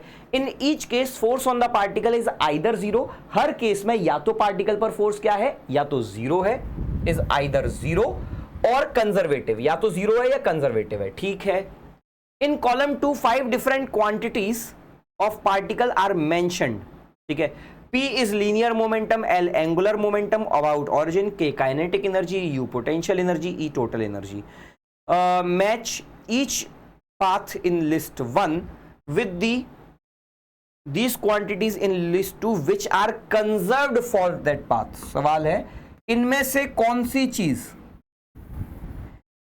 कंजर्व्ड रहने वाली है। जैसे पहला पाथ क्या दिया है, अल्फा टी आई कैप प्लस बीटा टी जे कैप। तो पहला पॉइंट मैं इसी से सॉल्व करना शुरू करता हूं। आर दिया है अल्फा टी आई कैप प्लस बीटा टी जे कैप। अगर ऐसा दिया है तो वेलोसिटी क्या हो जाएगी, वेलोसिटी हो जाएगी अल्फा आई cap plus beta J cap. ये वेलोसिटी कैसी है, आप देखोगे वेलोसिटी कांस्टेंट है। अगर वेलोसिटी कांस्टेंट है तो एक्सेलरेशन क्या हो जाएगा, जीरो हो गया, यानी कि फोर्स भी क्या हो जाएगा, जीरो हो जाएगा, यानी कि काइनेटिक एनर्जी क्या हो जाएगी, कांस्टेंट हो जाएगी। और फोर्स जीरो है तो पोटेंशियल एनर्जी क्या हो जाएगी, पोटेंशियल एनर्जी तो है नहीं, तो टोटल एनर्जी भी क्या हो जाएगी, कांस्टेंट हो जाएगी, ठीक है। तो अब आर इसका क्या हो जाएगा, देख क्या क्या चीजें कांस्टेंट है, कंजर्व्ड है, तो मोमेंटम कंजर्व्ड हो गया, ठीक है। तो इसका P सही है, ये भी सही है, ठीक है। और इसका L एंगुलर मोमेंटम है, ठीक है, एंगुलर मोमेंटम अबाउट ओरिजिन। अगर फोर्स जीरो है तो टॉर्क भी जीरो है, टॉर्क जीरो है तो एंगुलर मोमेंटम कंजर्व्ड है ही है, तो ये भी सही है। काइनेटिक एनर्जी भी कंजर्व्ड है। और ये क्या है, L क्या है, L is the angular momentum, K is the kinetic energy, U is the potential energy. शायद ये L लिख दिया है, ये यहां पर U होगा, ठीक है। तो U is the potential energy, E is the total potential energy zero हो जाएगी, कांस्टेंट। और ये भी, तो इसका आंसर 1 2 3 4 5 ये तो सही है, 1 2 3 4 5 1 2 3 4 5। इसका मतलब दो ऑप्शन तो खत्म हो गए, एक ये खत्म हो गया, 1 2 3 5, ठीक है, ये भी नहीं होगा। जो जीरो है वो भी तो कांस्टेंट ही है ना यार, ठीक है। चल भाई, तो पहला तो हो गया, अब अगला देख लेते हैं, ठीक है। तो अगला क्या है इसमें, अगला बोल रहा है R is equals to alpha cos omega T plus beta cos omega T, ठीक है। तो मैं अब सेकंड पार्ट सॉल्व कर रहा हूं, Q वाला। R is equals to alpha cos omega T I cap plus beta cos omega T J cap. जैसे ही मैंने ये देखा मुझे तुरंत पहचान में आ गया, it is circular cos omega, एक minute, alpha cos omega T I cap beta sine omega T J cap. Alpha beta के बराबर नहीं है, नहीं सर्कुलर मोशन नहीं है, इलिप्टिकल मोशन है, साइन ओमेगा टी जे कैप, ठीक है। तो R1 R2 यानी कि ये इलिप्टिकल मोशन दिख रहा है, ठीक है। और अगर ये इलिप्टिकल मोशन है, alpha not equals to beta, पहले ही बोल रखा है सवाल में, ठीक है। तो अगर इलिप्टिकल मोशन है कॉस ओमेगा टी, अगर मैंने कहा इसकी वेलोसिटी निकालूं तो वेलोसिटी क्या होगी, इसका डिफरेंशिएशन करते हैं, तो वेलोसिटी हो जाएगी alpha omega sine omega T I cap beta omega cos omega T J cap, ठीक है। तो वेलोसिटी का मैग्नीट्यूड क्या हो जाएगा, तो वेलोसिटी का मैग्नीट्यूड हो जाएगा under root of alpha omega square plus beta omega square sine square omega T plus cos square omega T. नहीं, बराबर तो होंगे ही नहीं, ठीक है। Alpha omega sine omega T का whole square plus beta omega cos omega T का होल स्क्वायर का अंडर रूट, यानी कि यहाँ पे सिर्फ ओमेगा बाहर आ जाएगा, under root of alpha sine omega T का square plus beta sine cos omega T का स्क्वायर। कुछ बराबर नहीं हो रहा है, ठीक है। तो वेलोसिटी कांस्टेंट नहीं है, तो वेलोसिटी बार बार बदलेगी, वेलोसिटी बार बार बदलेगी तो आई थिंक वो भी बदलेगा, ठीक है, काइनेटिक एनर्जी भी बदलेगी। तो इसका आंसर ये तो दोनों नहीं हो सकते, ठीक है। मोमेंटम कांस्टेंट वैसे भी नहीं है, मोमेंटम कंजर्व तो है ही नहीं, तो मोमेंटम कंजर्व नहीं है, इसका मतलब इसका आंसर जो होगा ना मोमेंटम कंजर्व्ड है ना काइनेटिक एनर्जी कंजर्व्ड है, ठीक है। और तो इसका क्यू का आंसर, ठीक है। अब क्या है, एंगुलर मोमेंटम और 5 टोटल एनर्जी। सिर्फ कंजर्वेटिव फोर्स है और ये पीरियोडिक फंक्शन है, तो टोटल एनर्जी कांस्टेंट, अगर मैं काइनेटिक एनर्जी बात करूं, एक मिनट, काइनेटिक एनर्जी हो जाएगी हाफ एम वी स्क्वायर, तो alpha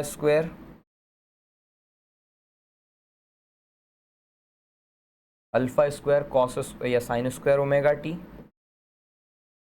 plus beta square cos square omega T, ठीक है। ये हो जाएगी potential kinetic energy. Kinetic energy तो कांस्टेंट नहीं है। पोटेंशियल एनर्जी, पहले एक्सेलरेशन निकालता हूं। एक्सेलरेशन क्या हो जाएगा, इसका एक और बार डिफरेंशिएशन कर लूं तो alpha omega square cos omega T I cap minus beta omega square sign omega T J cap, ठीक है। ये मेरा एक्सेलरेशन आ गया, ठीक है। और अगर एक्सेलरेशन आ गया, मैं चाहूं तो इसको ओमेगा स्क्वायर अगर कॉमन निकाल लूं, नहीं कॉमन वो भी नहीं निकाल पाऊंगा, ठीक है। फोर्स मास का मल्टीप्लाई कर दूंगा,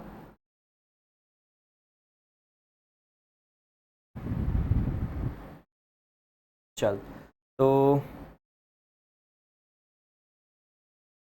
एक काम करूं, ठीक है।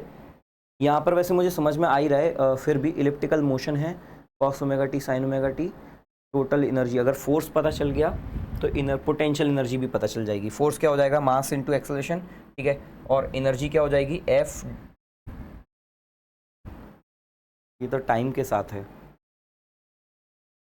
dx के साथ इंटीग्रेशन करना पड़ेगा उसमें भी, क्योंकि इन दोनों में कोई रिलेशन है नहीं।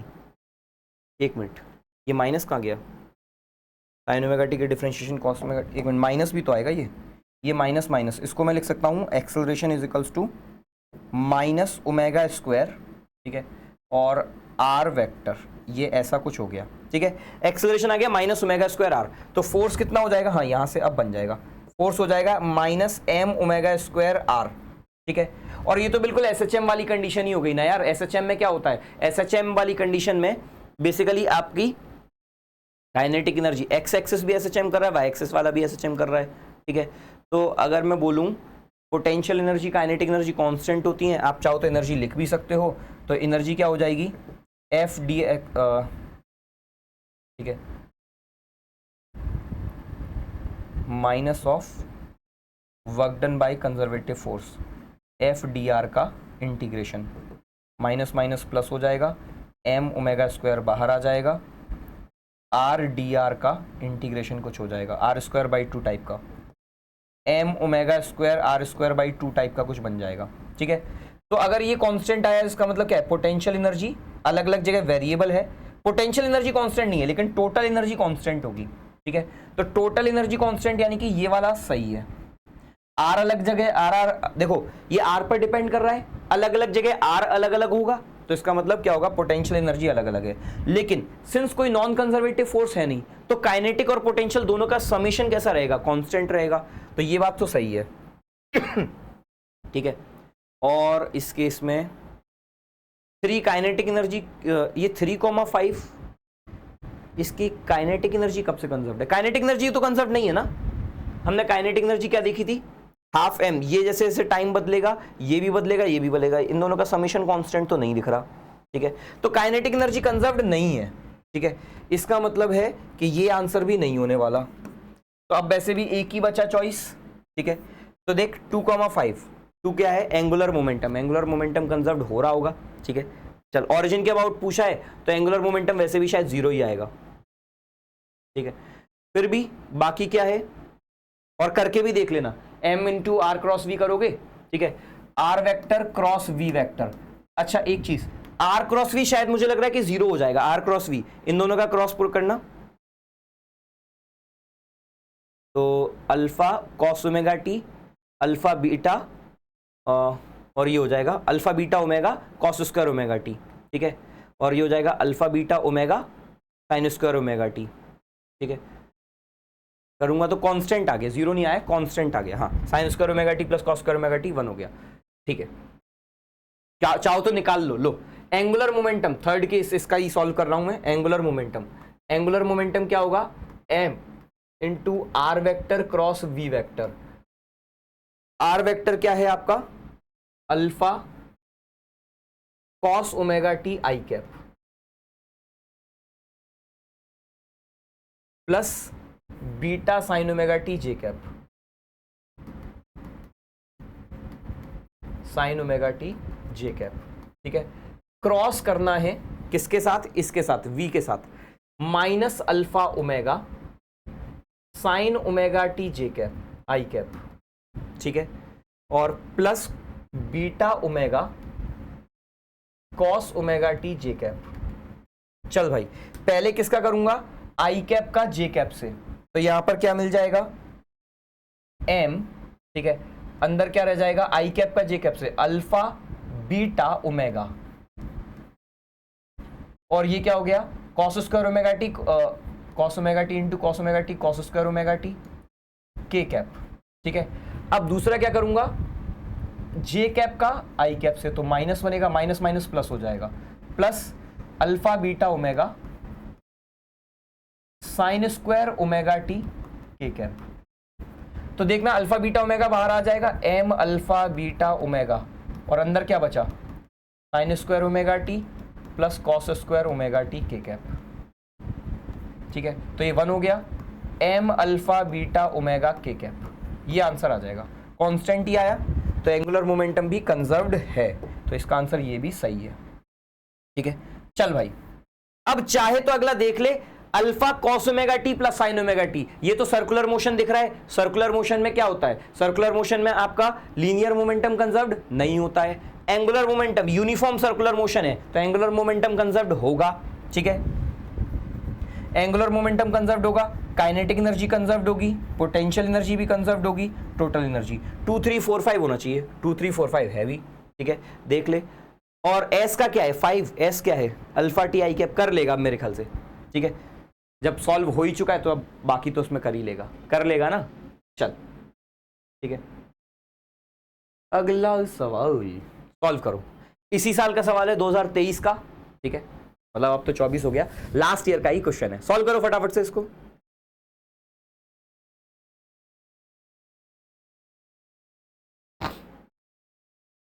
चल भाई, क्या बोल रहा है, a bar of mass 1 kg, 1 kilo का बार है। ठीक है, and length 0.2 metres is lying on a horizontal frictionless surface. One end of the bar is pivoted about which it is free to rotate. ठीक है, एक कोई बार है, एक एंड का अबाउट पिवटेड है, जिसके अबाउट फ्री टू रोटेट है। ठीक है, lying on a horizontal frictionless surface, one end is about which it is free to rotate. A small mass m is moving on the same horizontal surface with speed 5 meter per second. ठीक है, on a path perpendicular to the bar, it hits the bar at a distance l by 2. ठीक है, ध्यान दीजिएगा, एक चीज मैं बता दूं, हॉरिजॉन्टल सरफेस पर ये सारी बातें हो रही हैं, is lying on a horizontal surface. ठीक है, हॉरिजॉन्टल फ्रिक्शनलेस सरफेस। तो अगर मैं आपको इस तरीके से दिखाऊं तो ज्यादा बेटर समझ में आएगा।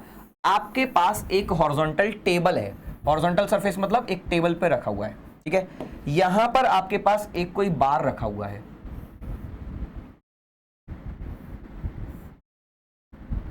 ठीक है, ये बार है इस तरीके से, इस एंड के अबाउट ये फ्री है। ठीक है, इस एंड के अबाउट पिवटेड है। अब क्या है, बोल रहा है कि one end of the bar is pivoted about a point about which it is free to rotate. Small mass m is moving in the same horizontal surface. एक स्मॉल मास है m, ये सेम हॉरिजॉन्टल सरफेस में move कर रहा है। मतलब क्या, कुछ इस तरीके से मूव कर रहा है, और ये मूव करते करते इससे l/2 डिस्टेंस पर टकरा गया है, l/2 डिस्टेंस पर टकरा गया है। चलो यार, मान लिया। ठीक है, ऑन अ क्या है, same horizontal surface 5 meter per second on a path perpendicular to the bar. It hits the bar at distance l/2 from the pivoted end and returns back on the same path with speed v. v speed से ये वापस लौट जाता है। After this elastic collision, the bar rotates with angular velocity omega. Which of the following statements is correct? Single choice सवाल है, omega और v की वैल्यू निकालनी है। जरा देखिएगा, ये बार इस तरीके से जा रहा है 5 मीटर पर सेकंड से जा रहा है, ठीक है। टकराने के बाद, अब बात करते हैं टकराने के बाद क्या हुआ। तो पहली कंडीशन, टकराने के बाद यही जो आपका बॉल है ये अब वापस लौट रही है v वेलोसिटी से, और ये जो बार है, ठीक है, ये इधर घूमने लगी। अगर मैं एक ऐसी एक्सिस पास करवाऊं, इस एक्सिस के अबाउट ओमेगा से घूमने लगी, ठीक है। अब देख, सबसे पहले कॉलिजन वाली कंडीशन, ठीक है, ये डिस्टेंस l/2 मुझे दे रखा है। सवाल में जो जो इंफॉर्मेशन दे रखी है मैंने आपको यहां पर दिखा रहा हूं, ठीक है। अब देख, मैंने कहा वेलोसिटी ऑफ अप्रोच कितनी है, वेलोसिटी ऑफ अप्रोच है 5 मीटर पर सेकेंड। तो वेलोसिटी ऑफ सेपरेशन क्या होती है, e times velocity of approach. Since e 1 है, वेलोसिटी ऑफ अप्रोच 5 है, तो velocity of separation will also be 5 metre पर सेकेंड, ठीक है। अब अगर ये ओमेगा से घूम रहा है तो इस वाले पॉइंट की वेलोसिटी क्या हो जाएगी, ओमेगा l/2। ये कितने से जा रहा है, v से, तो ओमेगा l/2 प्लस v, इसकी वैल्यू 5 के बराबर हो जाएगी। l की वैल्यू शायद दे रखी है मुझे 0.2 मीटर, तो omega into 0.1/2 plus v is equals to 5। पहली इक्वेशन तो ये आ गई, ठीक है, ये इक्वेशन समझ में आ गई। दूसरी equation, conservation of angular momentum. Conservation of angular momentum क्या बोलता है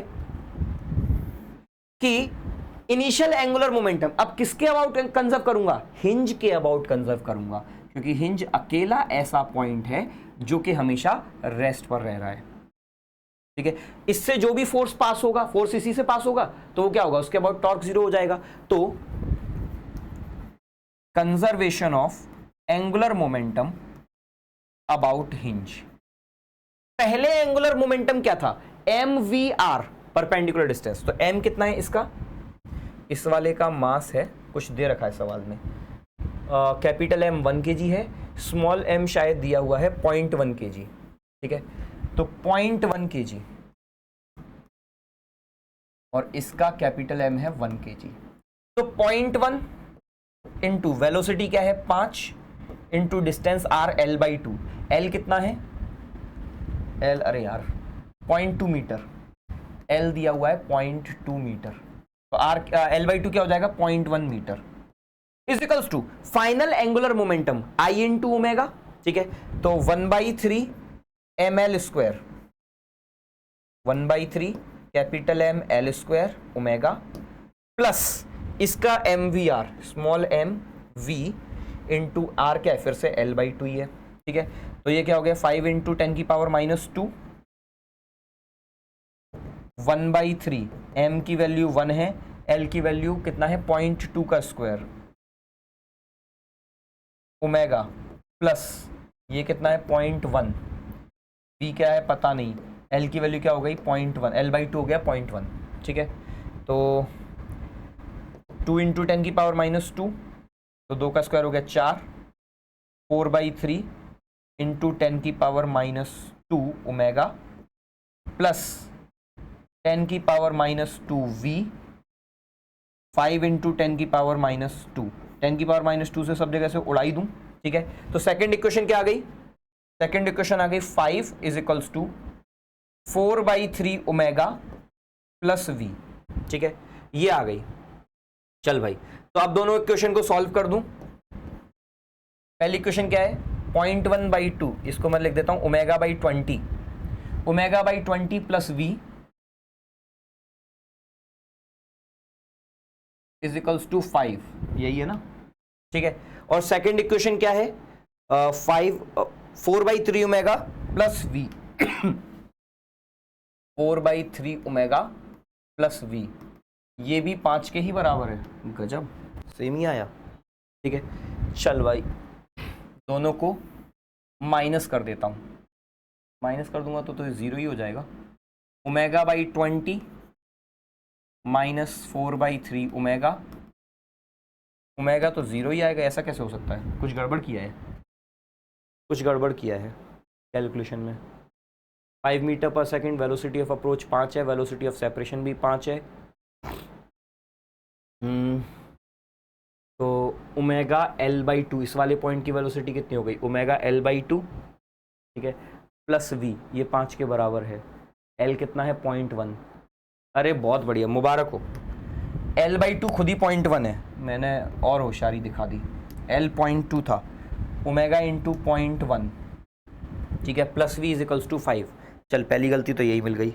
दूसरी, कंजर्वेशन ऑफ एंगुलर मोमेंटम क्या है, initial angular momentum m we r, तो 0.1 into 5 into L by two, 0.1 into 5 l by two, 0.1 रखा, सही किया है, ठीक है। 1 by final angular momentum 1/3 m L square, हाँ आई इंटू ओमेगा, तो 1/3 एम क्या है 1 kg है, एल कितना है 0.2 का स्क्वायर इंटू ओमेगा, प्लस, ओ हो मुबारक हो, एक और गलती मिल गई। देख, जब ये इस डायरेक्शन में घूम रहा है तो एंगुलर मोमेंटम सेम है, लेकिन ये उल्टा जा रहा है, तो एंगुलर मोमेंटम प्लस में होना चाहिए, माइनस में होना चाहिए। यहाँ एंगुलर मोमेंटम माइनस में होगा, ठीक है। तो minus M v l by two, तो माइनस मास है 0.1 वी एल बाई टू, ये हो गया, ठीक है। तो बाकी तो सब सही लिखा है, 10 की पावर -2 खत्म हो गया, बस यहाँ प्लस वी की जगह माइनस वी हो जाएगा, ठीक है। और 5 इंटू 10 की पावर -2, कोई दिक्कत नहीं, 4/3। चल, तो ये माइनस हो गया, तो क्या आ गया 4/3 omega minus v is equals to 5, 4/3 omega minus v is equals to 5, ये हो जाएगा। अब अगर सॉल्व करना है तो क्या करूं, एक काम करता हूं, दोनों को जोड़ देता हूं, omega by 20 plus 4/3 omega is equals to 10, ठीक है। तो ये हो जाएगा, एलसीएम आ जाएगा 60, 3 ओमेगा प्लस 20 चौक 80, 10, 600/83, ये ओमेगा आ गया, 600/83। कोई दिख रहा है ऑप्शन? ओहो, सारे ऑप्शन डेसिमल में हैं, ठीक है। तो 80 अगर मान लेता हूँ तो 60/8 कितना होगा, 8/45, 8×48, 8×7 = 56, ठीक है, 7 पॉइंट समथिंग, तो 7 के आसपास आना चाहिए, ओमेगा 7 के आसपास आना चाहिए, 7 से 2 ही ऑप्शन दिख रहे हैं, तो ये दोनों तो नहीं होने वाले, 3.75 तो नहीं दिख रहा मुझे, ठीक है, 6.8 होगा या 6.98 होगा। दूसरा क्या है, 4.1 और 4.3, तो v निकालना ही पड़ेगा, तो v कितना हो जाएगा, अगर मुझे ये पता चल गया है, वैल्यू रखकर अरे यार सॉल्व भी करना पड़ेगा क्या, v is equals to 5 minus omega by 20, 5 minus 600/83 into 20, 30, 5 minus 30/83, ठीक है। तो अरे यार कैलकुलेटर से ही सॉल्व कर लो भाई, कहाँ गया कैलकुलेटर,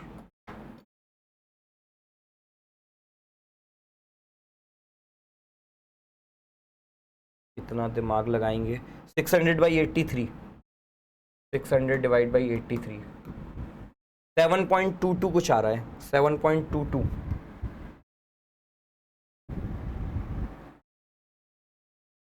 कोई भी नहीं दिख रहा यार, कहाँ कैलकुलेशन मिस्टेक तो नहीं करी कुछ। 0.1 एल की वैल्यू 0.2 है, ये 1 kg है, ठीक है। सेम हॉरिजॉन्टल सरफेस 5 मीटर पर सेकंड से मूव कर रहा है perpendicularly, it hits the bar at distance L/2, returns back on the same path with speed v, elastic collision, bar rotates with velocity angular velocity omega, which of the following is correct, ठीक है। ये 5 से आया, ये v से वापस जा रहा है, और ये जा रहा है ओमेगा L/2 से, तो velocity of separation omega L/2 plus v is equals to 5, ठीक है। ओमेगा L/2 की वैल्यू हो गई 0.1, लेंथ 0.2 दे रखी है, plus v is equals to 5, ये तो सही है। कंजर्वेशन ऑफ एंगुलर मोमेंटम क्या है, क्या है, तो M we R initial angular momentum, mass क्या है 0.1, ठीक है, v है 5, r है आपका 0.1, मास है 0.1, ठीक है, एम वी आर, v है 5, चलो ठीक है, is equals to angular momentum इसके about 1/3 ml² I into omega, तो आई क्या है 1/3 ml² into omega minus M we R, ठीक है, तो माइनस एम वी आर, चलो ये भी सही किया। तो 0.1 इंटू 5 इंटू 0.1, 5 इंटू 10 की पावर -2, 1/3 m l स्क्वायर 0.2 का स्क्वायर, ठीक है, इंटू ओमेगा, ठीक है, minus m 0.1 v into r 0.1, ठीक है, 5 इंटू 10 की पावर -2, 2 का स्क्वायर हो गया 4, 10 की पावर -2, 4/3 10 की पावर -2 ओमेगा और 10 की पावर -2 इंटू वी, ये खत्म हो गया 10 की power -2, 5 is equals to 4/3 omega minus v. तो 0.1 ओमेगा प्लस वी, 0.1 ओमेगा, ये भी गड़बड़ हो गया यहाँ पे equation, 0.1 omega plus v is equals to 5, यहाँ पे हमने पहले जो रखा था वही छोड़ दिया, तो omega by 10 plus v is equals to 5, सारी कैलकुलेशन की ऐसी हो गई। चल भाई, omega by 10 plus 4/3 omega is equals to 10, ठीक है, ये आ जाएगा। अब क्या करेंगे, दोनों का एलसीएम ले लो, 30 omega plus 40 omega is equals to 10, 41 omega by 30 is equals to 10, omega आ जाएगा 300/41, ठीक है। अब 300/41 भाई, अब चेक ही कर लेता हूँ, 300/41, अरे 7.3 अभी भी आ रहा है, क्या है यार,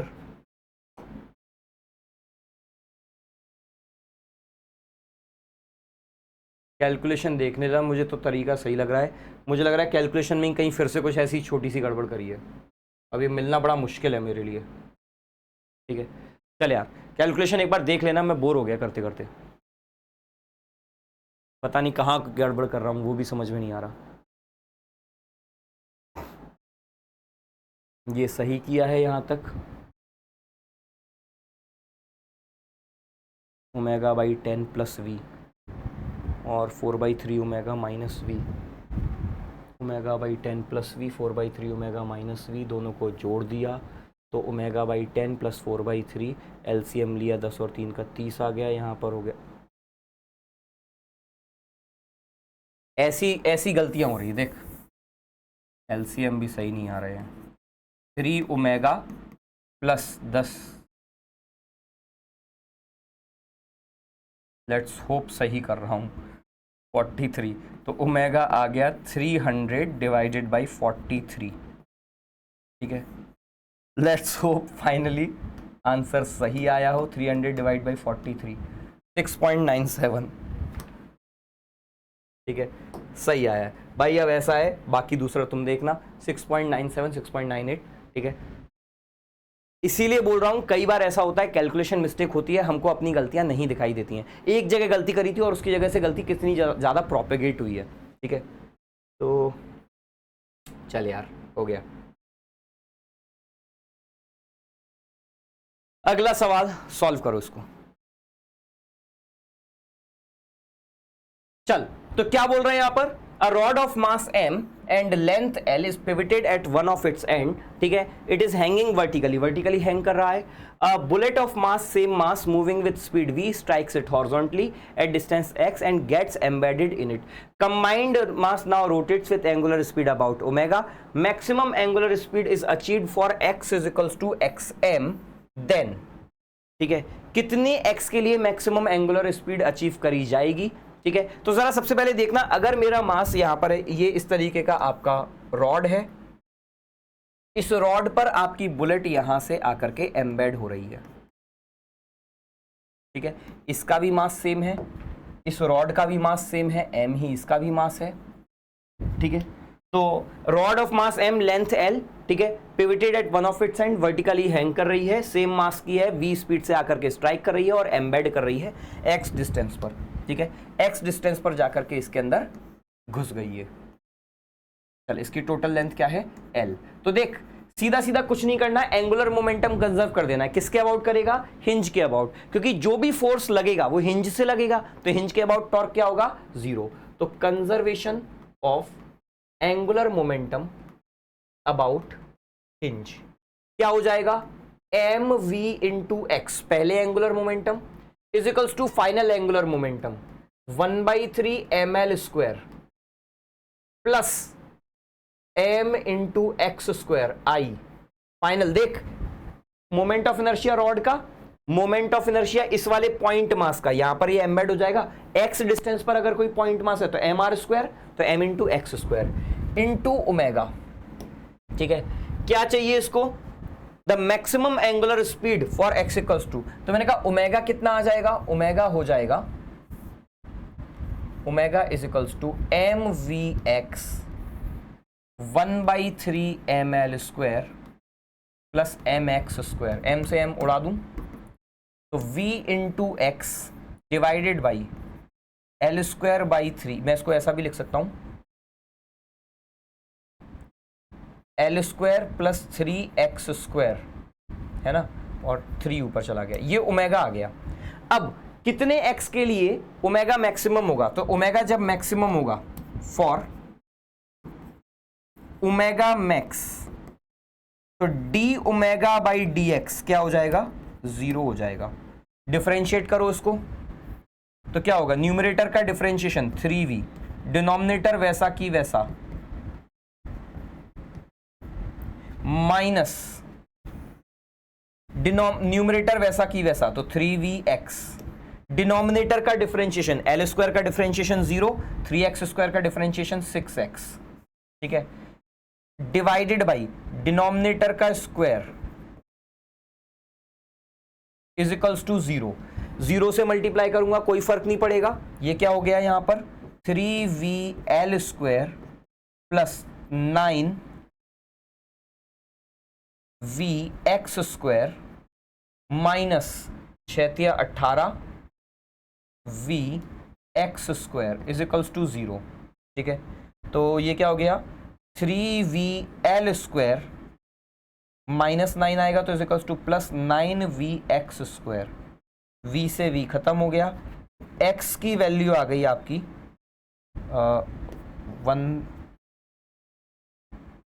1l/3 का अंडर रूट, तो l/√3 आ गई। ठीक है, आंसर आ गया ऑप्शन सी। चलिए, ठीक है, तो ये था आज का प्रैक्टिस सेशन।